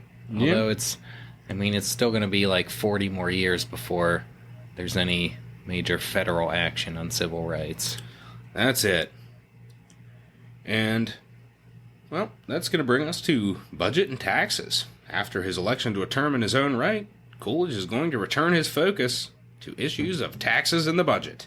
He argues that, quote, one of the rights which the free man has always guarded with the most jealous care is that of enjoying the rewards of his own industry, realizing the power to tax is the power to destroy, and that the power to take a certain amount of property or income is only another way of saying that for a certain proportion of his time a citizen must work for the government. The authority to impose a tax upon the people must be carefully guarded. It condemns the citizen to servitude. In his 1925 inaugural address, he said, quote, I want the people of America to be able to work less for the government and more for themselves. I want them to have the rewards of their own industry. That is the chief meaning of freedom. Until we can re-establish a condition under which the earning of the people can be kept by the people, we are bound to suffer a very distinct curtailment of our liberty. Now, Coolidge and Mellon had been proven right about lower tax rates leading to increased tax revenues. After their first income tax cut, federal income tax revenues indeed went up. They weren't done. They successfully cut taxes again in 1926 and 1928, and also abolished the gift tax and reduced the estate tax. As the tax rates went down, income tax revenues continued to increase. Coolidge's tax reform also favored working-class Americans, and taxes were increasingly paid by the wealthiest Americans. In 1927, 70% of income taxes were paid by those with incomes above $50,000, while less than 1% were paid by those earning less than $3,000. By 1928, only the wealthiest 2% of Americans paid any income tax. That's right, and this greater share of taxes being paid by the wealthy was paradoxically achieved by lowering the tax rate on the highest incomes. When Harding took office, the top marginal tax rate on income over $100,000 was 73%, but the government collected only $700 million in income tax revenue, with only 30% of that coming from those who earned over $100,000. When Coolidge left office, the top marginal tax rate was just 24%, but the government collected over $1 billion in revenue, with 65% being paid by those earning over $100,000. The corporate tax rate was also decreased, though corporate tax revenues went up. Harding had raised tariffs by signing into law the Fordney-McCumber tariff, which allowed the president some discretion in setting tariff rates through the U.S. Tariff Commission. Coolidge kept tariffs high, which he and his fellow Republicans believed was essential to protecting American industries from foreign competition and keeping wages high for American workers. Under his administration, about 1/3 of federal revenue derived from income taxes, 1/3 from corporate taxes, and 1/3 from tariffs and excise taxes.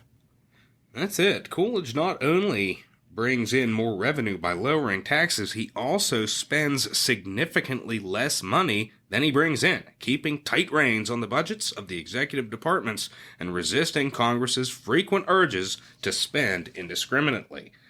He continued his weekly meetings with his budget director, and the two delved into the minutiae to cut costs and increase efficiency wherever they could. He said, quote, "The budget idea, I may admit, is sort of an obsession with me. I believe in budgets. I want other people to believe in them. I have had a small one to run my own home, and beside that, I am the head of the organization that makes the greatest of all budgets, that of the United States government. Do you wonder, then, that at times I dream of balance sheets and sinking funds, and deficits and tax rates and all the rest? I regard a good budget as among the noblest monuments of virtue."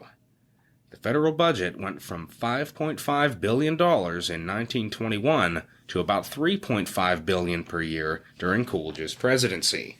He wants to get the budget down to under $3 billion, but his ongoing budget cuts will always be offset by new spending from Congress. Coolidge inherits a $713 million budget surplus from Harding in 1923 and increases it to $963 million in 1924. He maintains big surpluses throughout his presidency, $717 million in 1925, $865 million in 1926, $1.15 billion in 1927, and $939 million in 1928. Now that sounds pretty strange to modern ears. Indeed. The government spending far less money than it brings in. Yeah. These surpluses enable Coolidge to retire about 1/4 of the national debt, reducing it from $23 billion to $17 billion. And of course, the national debt was under $3 billion before the First World War. That's right. Exploding as a result of that conflict and the indiscriminate spending of the Wilson administration. That's it. There's not going to be another president to reduce the debt for a long, long time afterwards. And certainly not by 1/4. Nope. Unemployment was almost 12% in 1921, and it would fall to an average of just 3.3% during the Coolidge presidency. In his last State of the Union address, Coolidge noted that wages had risen by 12.9% since 1922. During the Harding-Coolidge years, the gross national product grew by 49%, Wow. the highest growth ever. For comparison, during the Reagan years, we had 29% growth. That's pretty impressive. But, Coolidge isn't all business, though one of his most famous quotes is, "The chief business of the American people is business." He also speaks to discourage materialism and promote idealism. Coolidge praises the Declaration of Independence as, quote, "a declaration not of material but of spiritual conceptions," and he warns that, quote, "the things of the spirit come first, before material things. Unless we cling to that, all of our material prosperity, overwhelming though it may appear, will turn to a barren scepter in our grasp. We must not sink into a pagan materialism. We must follow the spiritual and moral leadership which the founders showed." There you have it. Yeah. Some pretty sage advice from Calvin Coolidge. Yeah, you want to be prosperous, but there are other things that are also important.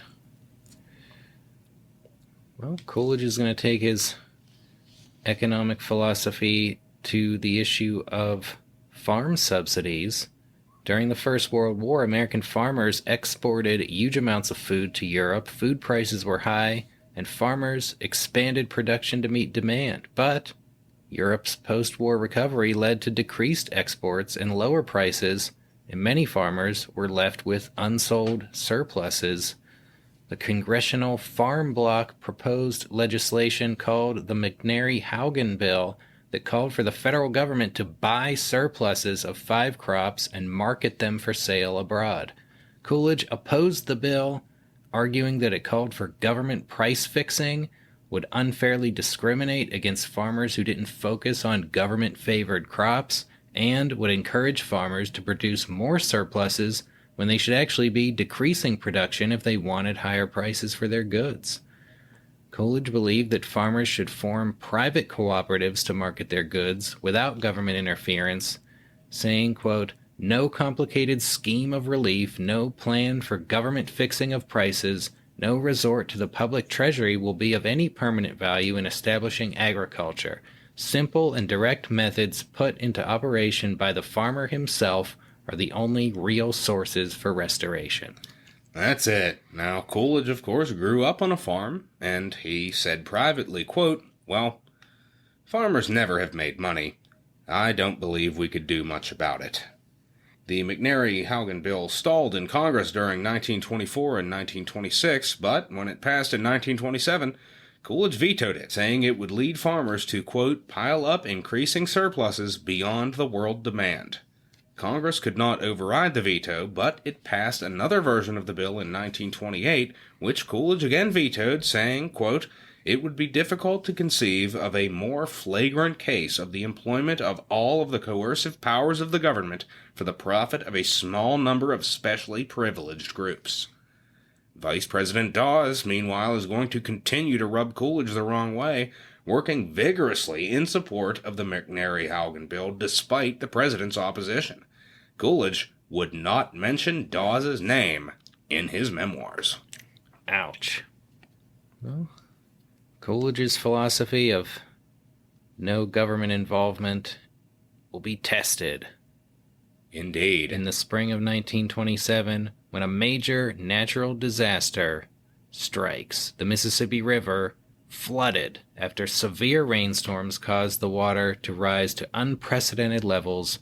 4 million acres were affected and 1.5 million people were rendered homeless. Coolidge appointed Herbert Hoover, Commerce Secretary, to coordinate relief efforts between the affected states, and he helped the Red Cross raise relief funds, but he initially resisted calls for a massive, federally funded and federally controlled relief effort, believing that the states should take the lead in handling their own affairs.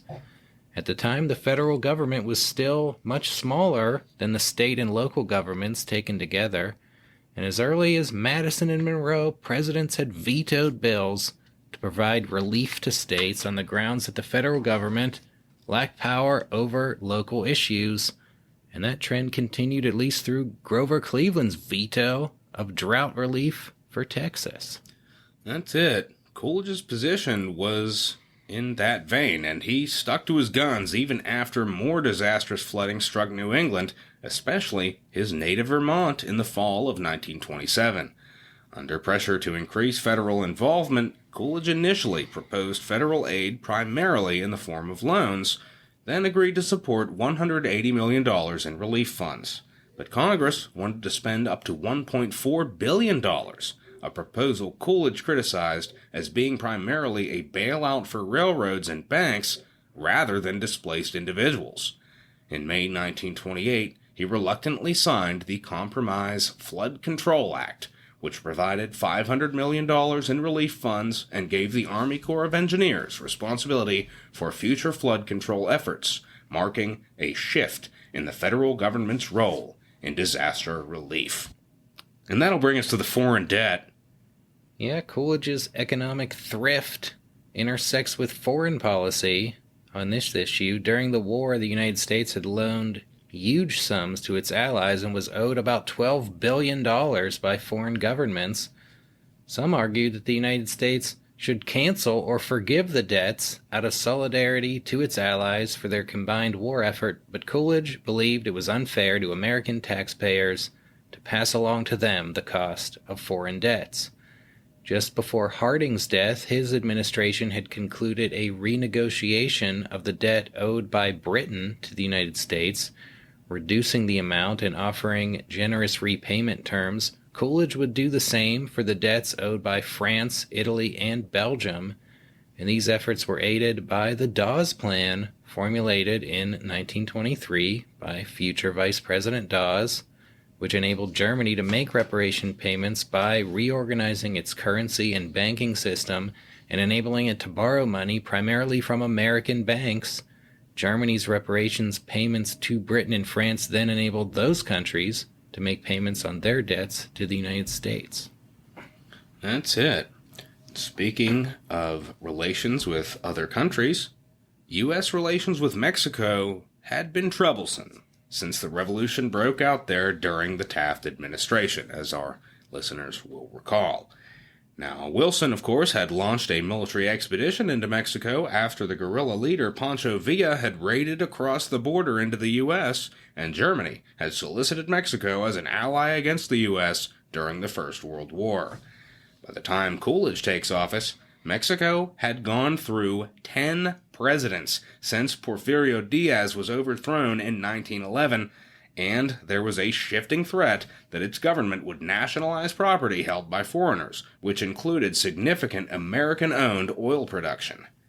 In 1923, Coolidge recognized the current Mexican government and lifted an embargo, but by 1925, Mexico's 11th post-revolutionary president had taken over and began nationalizing significant property, including that of Americans and the Catholic Church.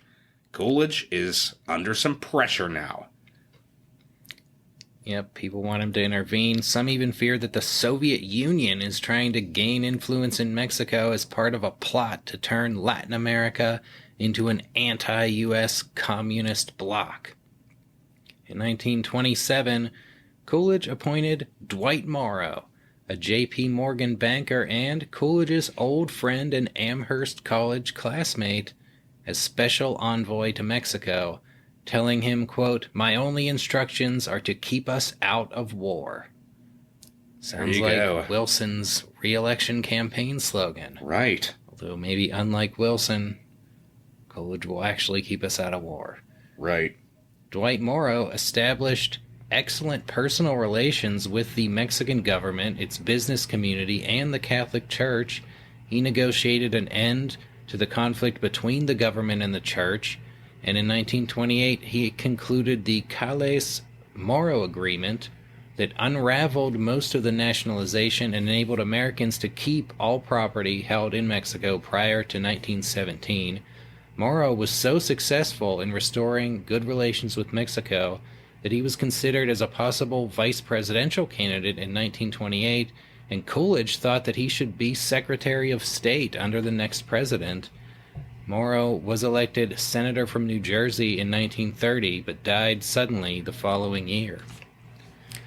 Little other interesting tidbit, Morrow's daughter married Charles Lindbergh, who completed the successful transatlantic flight in 1927. Coolidge entertained him at the White House, which was one of the biggest social events of the Coolidge presidency. Indeed, you could look up footage on YouTube of Coolidge speaking on Lindbergh's arrival and Lindbergh's response, all captured on video. And his old buddy Dwight Morrow. Back in their old Amherst College days, Morrow was kind of like the most likely to succeed kind of star of the class, who probably would have been pegged as the one who was likely to become president rather than Coolidge. Yep.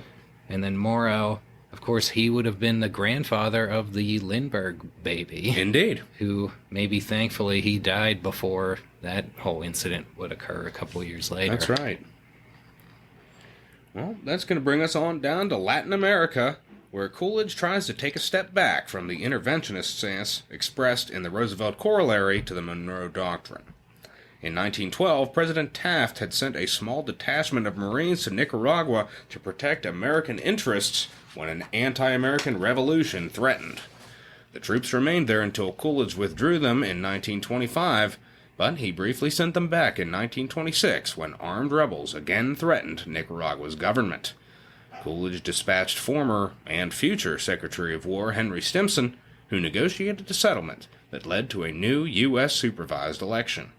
Although one former rebel leader became the new president, some other rebels ultimately refused to lay down their arms, and Coolidge had to send back the Marines.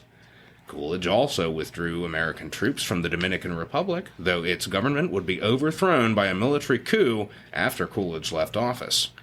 In January 1928, Coolidge went to Cuba to address the Sixth International Conference of American States, at which he stated that there was, quote, an exact footing of equality between all nations. It was Coolidge's only trip abroad as president, and the only time he ever left the U.S. other than his honeymoon in Montreal, and he was greeted by huge crowds, with one newspaper describing it as, quote, a spectacle such as this American president has never before participated in, and recalled to mind the clamorous entry of Woodrow Wilson into Paris.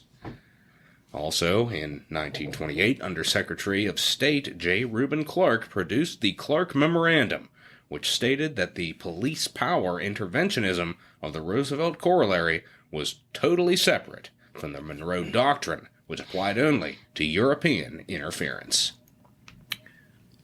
Well, speaking of Europe, in 1921, the Harding administration had hosted the Washington Naval Conference, at which the world's greatest naval powers, including the U.S., Britain, Japan, France, and Italy, all agreed to reduce and limit their construction of capital ships, including battleships and aircraft carriers.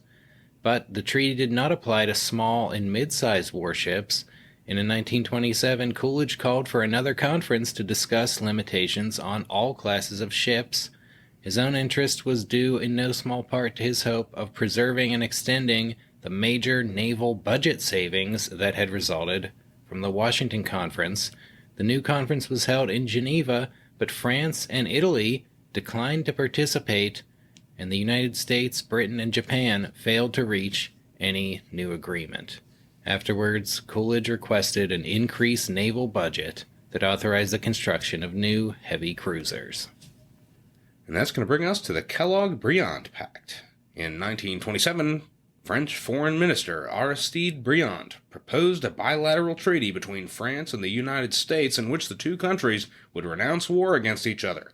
Idaho Senator William Borah, chairman of the Senate Foreign Relations Committee, and former Minnesota Senator Frank Kellogg, who had replaced Charles Evans Hughes as Secretary of State, believed that the concept should be expanded to a multilateral treaty that could include all nations. Coolidge agreed, and the U.S. and France put together a treaty known as the Kellogg-Briand Pact, in which the countries signing it agreed to, quote, condemn recourse to war for the solution of international controversies and renounce it as an instrument of national policy in their relations with one another, and agreed that the settlement or solution of all disputes or conflicts of whatever nature or of whatever origin they may be, which may arise among them, shall never be sought except by pacific means.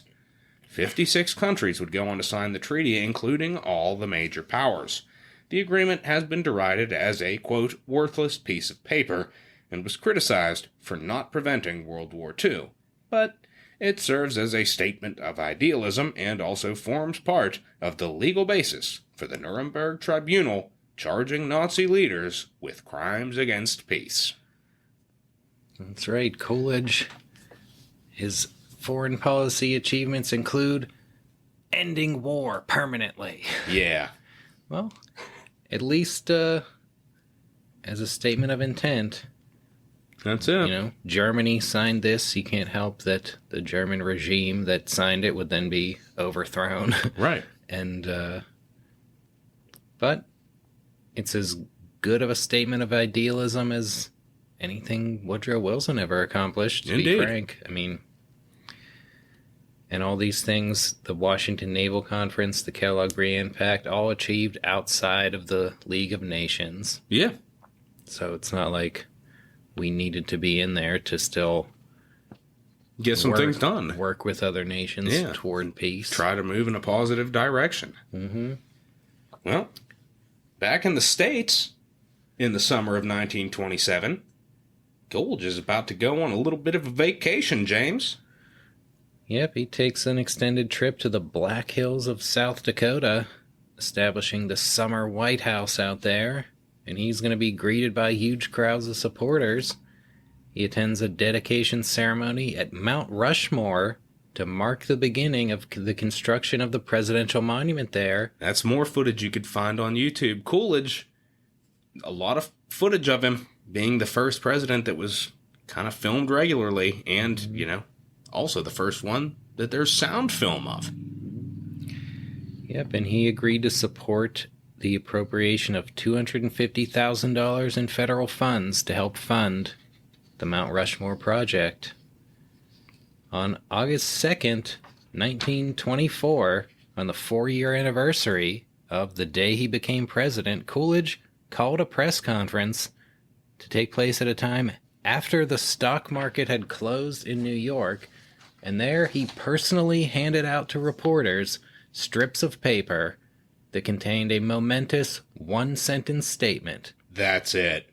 Quote, I do not choose to run for president in 1928. Yeah, a bombshell. Coolidge, immensely popular. He would have no trouble being reelected to a second term in his own right in 1928, but he does not choose to run.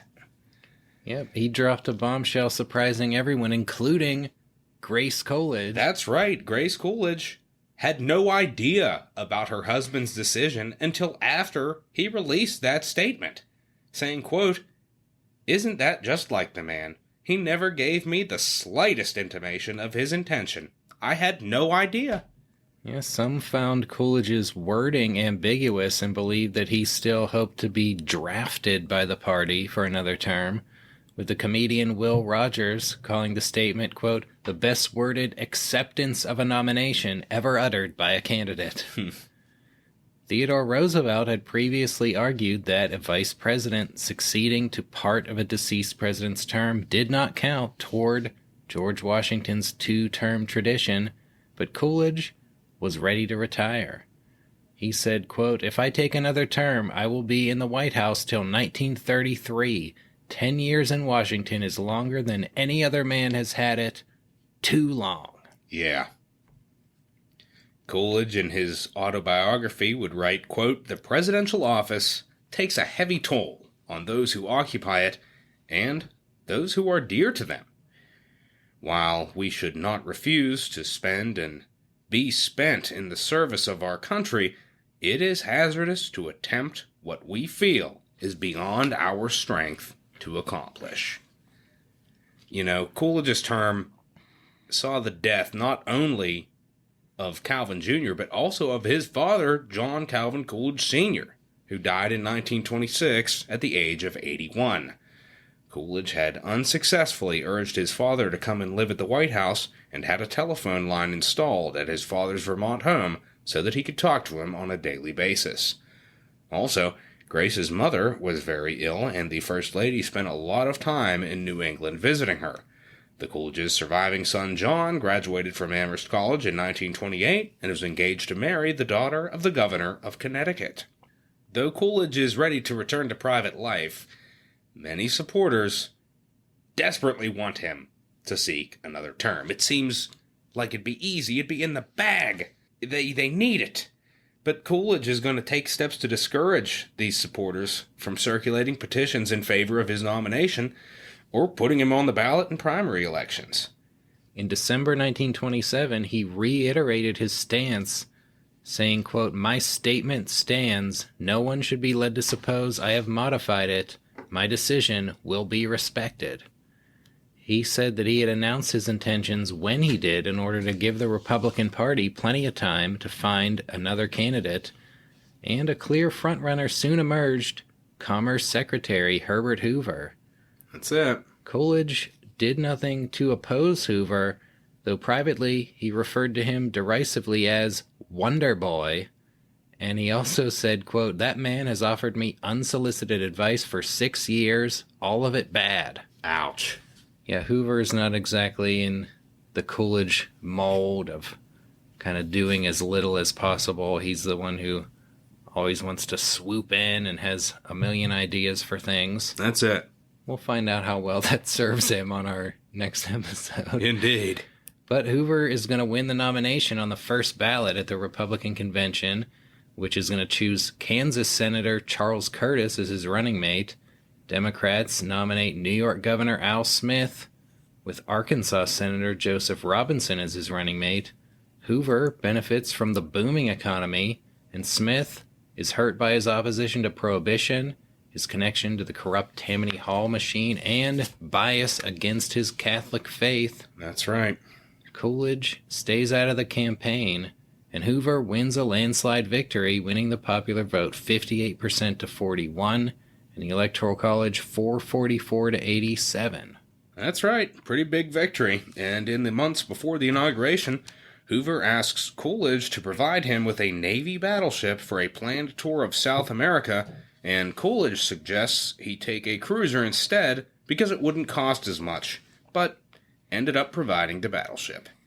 After attending Hoover's inauguration on March 4th, 1929, Coolidge returns home to Massachusetts. Upon leaving office, he told reporters, quote, "Perhaps one of the most important accomplishments of my administration has been minding my own business." And Calvin Coolidge, now free to mind his own business, returning to civilian life. We'll see how he fares post-presidency right after these messages.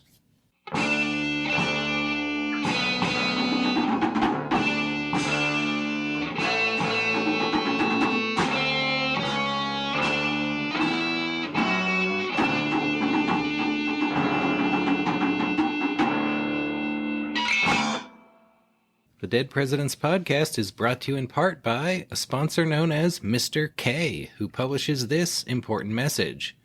Widower by death, 49 years of age, poultryman, would like to correspond with a lady of suitable age, one who cares for poultry. Object, matrimony. No triflers. Listeners, Mr. K is a simple poultryman seeking a poultry woman to fill the place vacated by his dear departed wife. If you think you fit the bill, contact him immediately. But don't trifle with his affections. Don't just say you care for poultry because that's what you think he wants to hear. Unless you really love poultry, go look for a husband somewhere else. That's a message from our sponsor, Mr. K. His previous wife was a chicken. We're also proud to be sponsored by Miss C, who publishes this important message. Lady, age 35, desires to make the acquaintance of a gentleman, about 40, must be tall, refined, educated, generous, considerate, a real man in every way. Prefer someone having a steady position and owning an automobile. Object, matrimony. Listeners, if you are the all-around perfect man who actually meets Miss C's high standards, feel free to reach out to her, although she doesn't say anything about herself to indicate that she might be worthy of the absolute stud that she's describing. This guy, if he exists, could have any woman he wants. Why the mysterious Miss C? Hit her up and find out. That's a message from our sponsor, Miss C, and hopefully the C doesn't stand for cunt. Now a message from our sponsor, Mr. N. Middle-aged man wants housekeeper. Object, matrimony. No objection to children.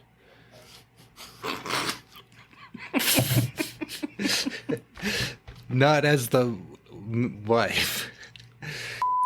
Listeners, Mr. N wants a housekeeper he can have sex with, but a housekeeper first and foremost. He wants his house kept so bad, he doesn't even care if you bring children from a previous relationship, provided, of course, that you clean up after them. With Mr. N, if you can keep his house, you may just keep his heart. That's a message from our sponsor, Mr. N. We're also proud to be sponsored by Mr. H. Bachelor, Christian character, no bad habits, don't use tobacco, wishes to form the acquaintance of a respectable lady. Object, matrimony. Listeners, Mr. H truly has no bad habits. He don't smoke, he don't chew, he don't drink, he don't snort no cocaine, he don't cuss, he don't litter, he don't procrastinate, he don't chronically masturbate, and he don't pick his nose, he don't bite his fingernails, he don't leave the toilet seat up, and he ain't shy about seeking a wife.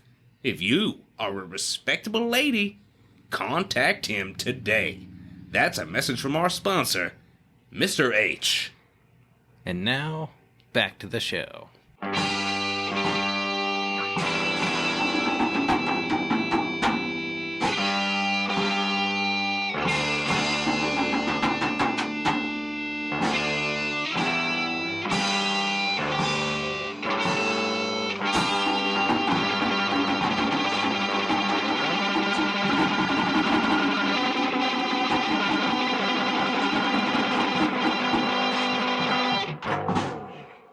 And we're back.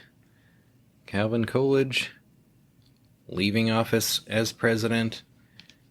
And against the wishes of many. Well, it was his wish. And he and Grace are going to move back in to the same rented Northampton duplex that they lived in when they were first married. The ever-thrifty Calvin Coolidge. But as a post-president, Coolidge is going to be moving on up a bit. The thrifty Coolidge saving a lot of his $75,000 a year presidential salary, and he's also going to take advantage of some post-presidential money-making opportunities. And in 1930, he and Grace are going to purchase a nice 12-room house on 9 wooded acres with a tennis court and a swimming pool in the best part of Northampton. Coolidge, he had signed a lucrative contract to write his autobiography, which he published in 1929, and he also received high-paying contracts to write newspaper and magazine articles, including a daily column called Calvin Coolidge Says. That's right. He spent most of his time writing, and he made a lot of money in his first years out of office. He also served on the board of the New York Life Insurance Company and as a trustee of Amherst College. Part of his new windfall is going to be used to expand his father's old house in Vermont, which will finally have electricity installed. That's right, and there's, I keep bringing up YouTube videos with Calvin Coolidge. There is a great video from this period where Coolidge goes back to Amherst and addresses some former classmates at a reunion, and boy, is it good. I mean, it might be our best look at Calvin Coolidge the man. It's a phenomenal video.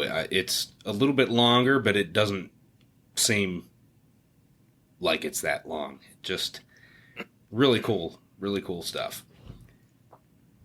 And the opposite of cool, in October 1929, 6 months after Coolidge leaves office, the New York Stock Exchange crashes, marking the beginning of the economic downturn that would become known as the Great Depression, which is going to last until the outbreak of World War II, despite massive government efforts launched by both Hoover and FDR to alleviate it. In late 1932, Coolidge says privately, quote, "I have been out of touch so long with political activities that I feel I no longer fit in with these times. Great changes can come in 4 years. These socialistic notions of government are not of my day. When I was in office, tax reduction, tariff stability, and economy were the things to which I gave attention. We succeeded on those lines. It has always seemed to me that common sense is the real solvent for the nation's problems at all times. Common sense and hard work. When I read of these newfangled things that are now so popular, I realize that my time in public affairs is past. I wouldn't know how to handle them if I were called upon to do so." Coolidge sounding like the out-of-touch boomer with these newfangled kids coming up and when wrecking everything. He's talking about these socialistic notions of government. He's talking about Hoover. This is before FDR. That's right. That's an important thing to point out. And we'll be getting deep into the Great Depression on our next 2 presidential episodes. That's right. We'll address some of the causes of that and why it lasted as long as it did. Indeed. But yeah, you are right to point out that he is talking about Herbert Hoover here, not FDR. So yeah, Hoover is not the same kind of hands-off, more laissez-faire style of president as Coolidge. And him and FDR both did. I mean, they responded to the Great Depression in kind of the opposite way that Harding and Coolidge responded to the post-World War I recession. Yeah. I don't know. The Harding-Coolidge method turned things around pretty quick. Seemed to.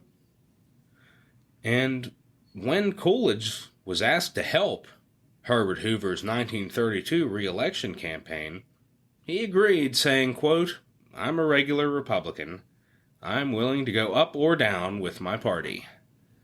Coolidge would write a few articles and give a radio address in support of Hoover, and he doesn't really feel up to going out on the campaign trail. After Hoover is crushed by FDR, some Republicans feel that Coolidge should be their candidate in 1936, but he goes on to say, quote, "That cannot be.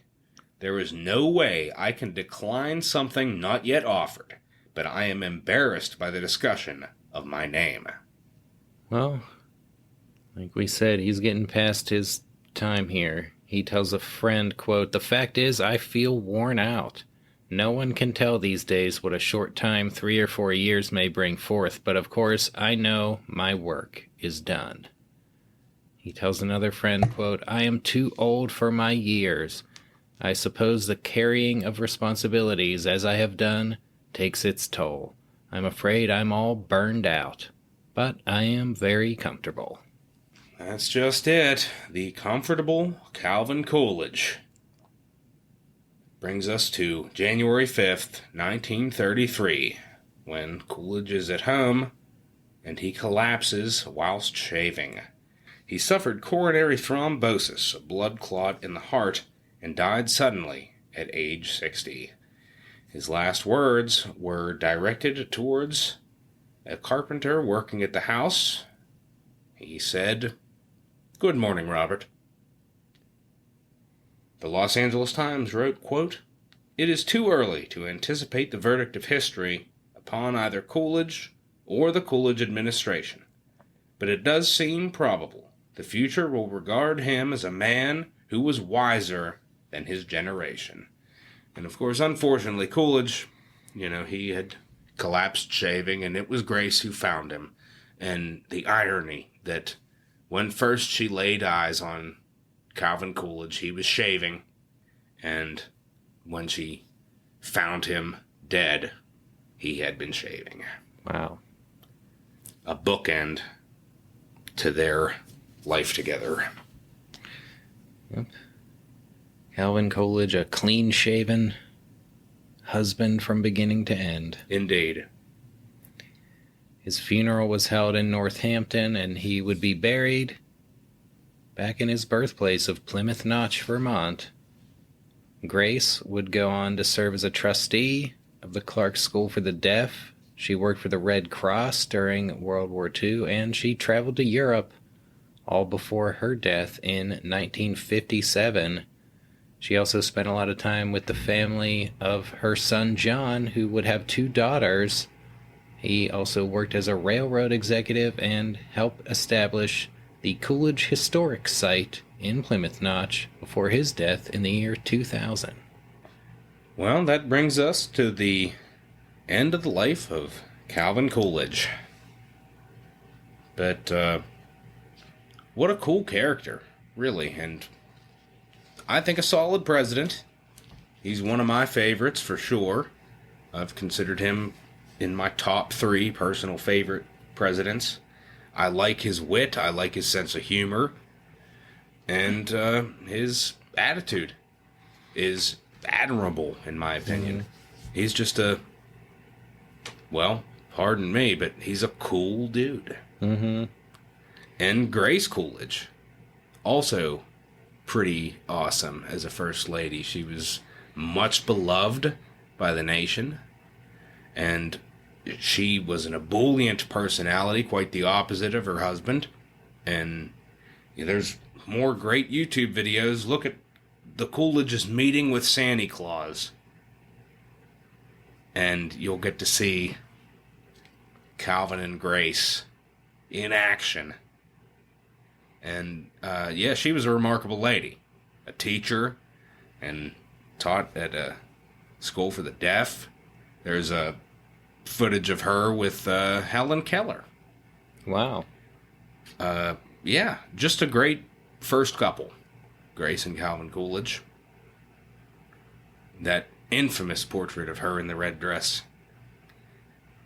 with the puppers. Very stunning. Indeed. Calvin was a lucky man. Yeah, and, they really, especially Grace, just exemplifies, like, the roaring 20s first lady,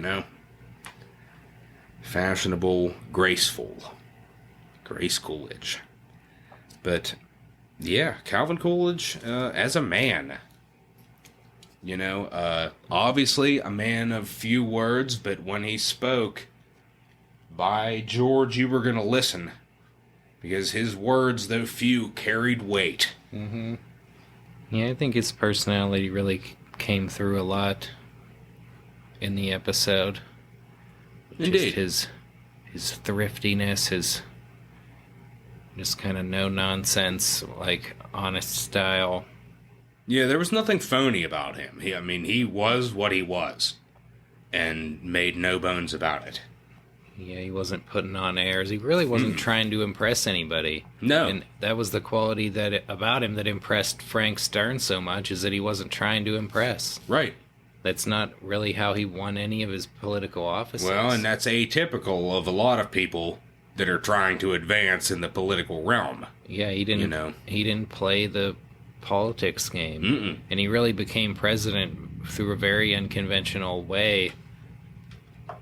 Yeah. As a vice president nominated by acclamation rather than being chosen by the party, and then backing into the presidency, and the people thrust him forward and kept him going when the regular old political machine wasn't about that kind of guy. Just an all-around pretty cool dude. Mm-hmm. Is Calvin Coolidge. And speaking of cool, how about Plymouth Notch? Up there in the great state of Vermont. Yep. What a place to go visit. The entire village preserved, not just a presidential home. Pretty much everything as it was in Coolidge's time. Mm-hmm. The general store and the home in which he was born attached to the back of it. His father's house across the street where he was sworn in as president that fateful night. Mm-hmm. The cheese factory up there. The church that they attended services with the original pump organ. Mm-hmm. Everything is there. And for you to just kind of get sucked into that world. Yeah, you really get a sense of the old New England upbringing of Coolidge. Certainly, and it's such a beautiful area. I mean, you're down in the valley, and we went up in the fall. All the trees were changing. It was just incredible up there. Mm-hmm. Pretty much all New Hampshire and Vermont, you're on these 2-lane roads. The trees of autumn changing as you roll through the granite hills into Vermont.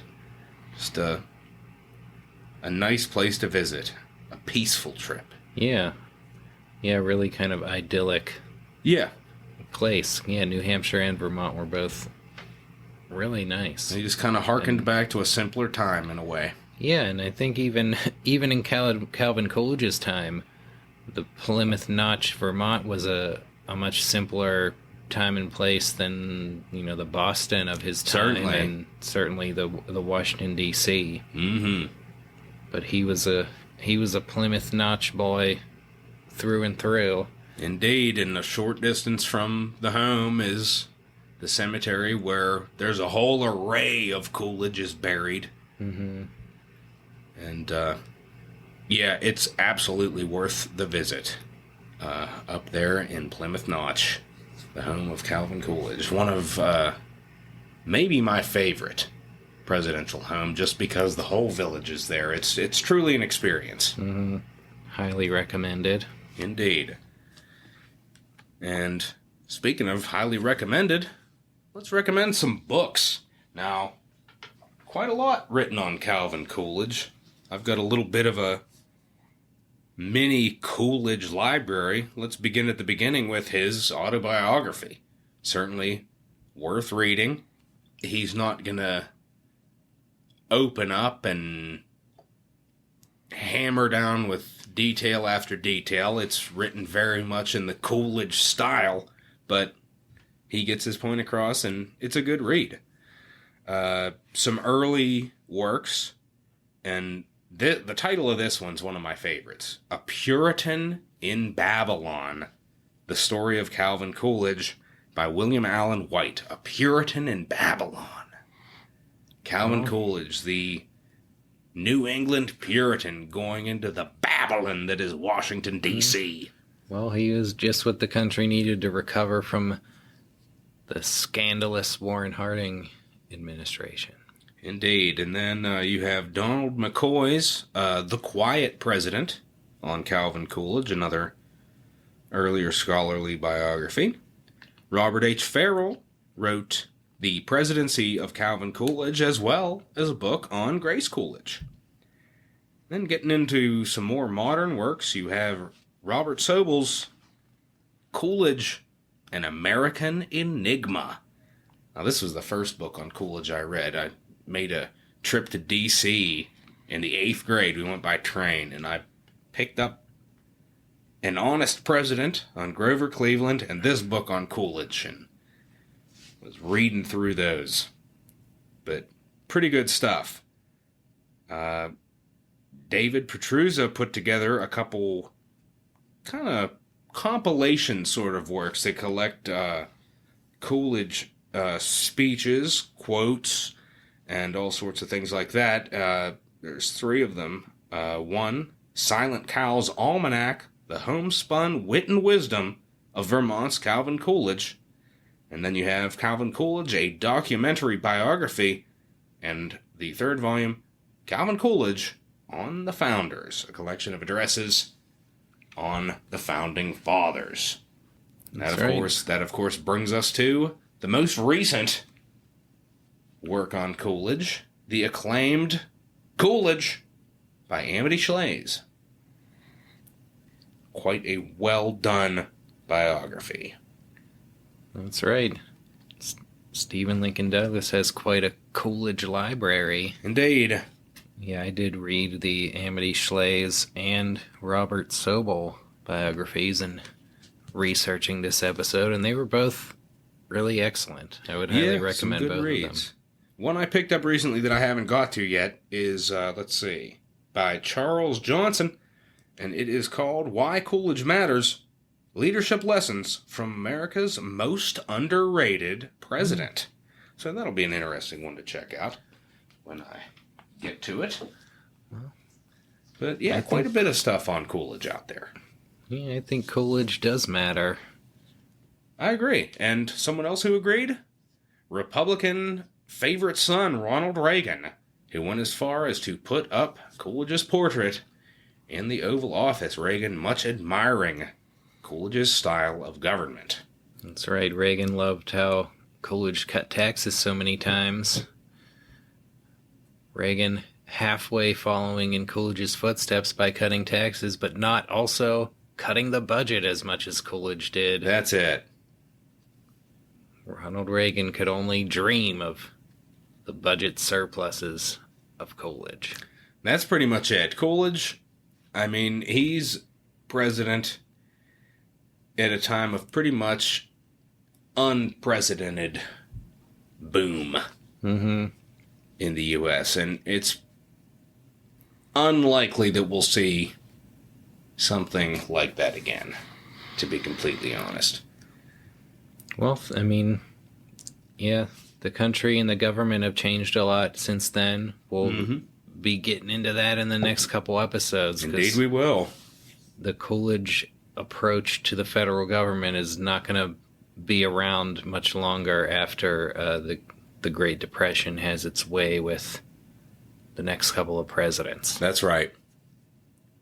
We're approaching sort of a new era in the American presidency as we proceed on our journey through the lives of our nation's chief executives. Yep, Calvin Coolidge, one of the last of a bygone age. Indeed. And for me, at least, certainly a favorite here on the Dead Presidents podcast. Yeah, I can't help but like Calvin Coolidge. So here we are at the end of Calvin Coolidge. And all that remains is some words on him from his contemporaries, beginning with H.L. Mencken in 1927, who said, quote, "He will be ranked among the vacuums. It would be difficult to imagine a more obscure and unimportant man. It seems incredible that one with such towering opportunities in this world should use them so ill. Ouch. H.L. Mencken, not a Coolidge fan. No, but then we've got William Howard Taft, who said in 1923, quote, "He is very self-contained, very simple, very direct, and very shrewd in his observations." There you have it. The Nation magazine would say in 1933, quote, "Calvin Coolidge succeeded in pleasing the great masses of his fellow citizens, yet never comprehended, or was able to comprehend, the deeper meaning of the economic surge on which he was borne forward like a chip on the crest of a wave. He dealt with the issues only when they were forced upon him, left no constructive suggestions to cure our ills, and made no contribution whatever to the science of government." Woof. Well, then we've also got Al Smith, Democrat, perhaps a Coolidge Democrat in some way, given what he says here. Indeed. In 1933, quote, "Mr. Coolidge belongs rather in the class of presidents who were distinguished for character more than for heroic achievement. His great task was to restore the dignity and prestige of the presidency when it had reached the lowest ebb in our history, and to afford, in a time of extravagance and waste, a shining public example of the simple and homely virtues which came down to him from his New England ancestors. These are no small achievements, and history will not forget them. Calvin Coolidge was a salty, original character, an unmistakable, homegrown, native American product, and his was one of those typically American careers which begin on the sidewalks or on the farm and prove to the youth of the nation that this is still the land of unbounded opportunity." Wow, a nice quote to wrap up the episode, and what could be nicer than that quote? Well, how about a final sound on Calvin Coolidge, James? That's right, we're going to turn it over to the constitutionalists with what may perhaps sound like a new style of constitutionalist song. Now, with the advent of sound recording, Calvin Coolidge will be providing the lyrical accompaniment. That's it, Calvin Coolidge himself providing the vocals on this constitutionalist track. Here is, with the final sound on Calvin Coolidge, the constitutionalists, Calvin Coolidge. For the Dead Presidents Podcast, I'm Stephen Lincoln Douglas. And I'm James J. Hamilton. Thanks for listening. Country needs every ounce of its energy to restore itself. The costs of government are all assessed upon the people. This means that the farmer is doomed to provide a certain amount of money out of the sale of his produce, no matter how low the price, to pay his taxes. The manufacturer, the professional man, the clerk must do the same from their income. The wage earner, often at a higher rate when compared with his earnings, makes his contribution, perhaps not directly, but indirectly, in the advanced cost of everything he buys. The expenses of the government reach everybody. Taxes take from everyone a part of his earnings and force everyone to work for a certain part of his time for the government. When we come to realize that the yearly expenses of the governments of this country, the stupendous sum of about $7,500,000,000, we get $400 million is needed by the national government, and the remainder by local governments. Such a sum is difficult to comprehend.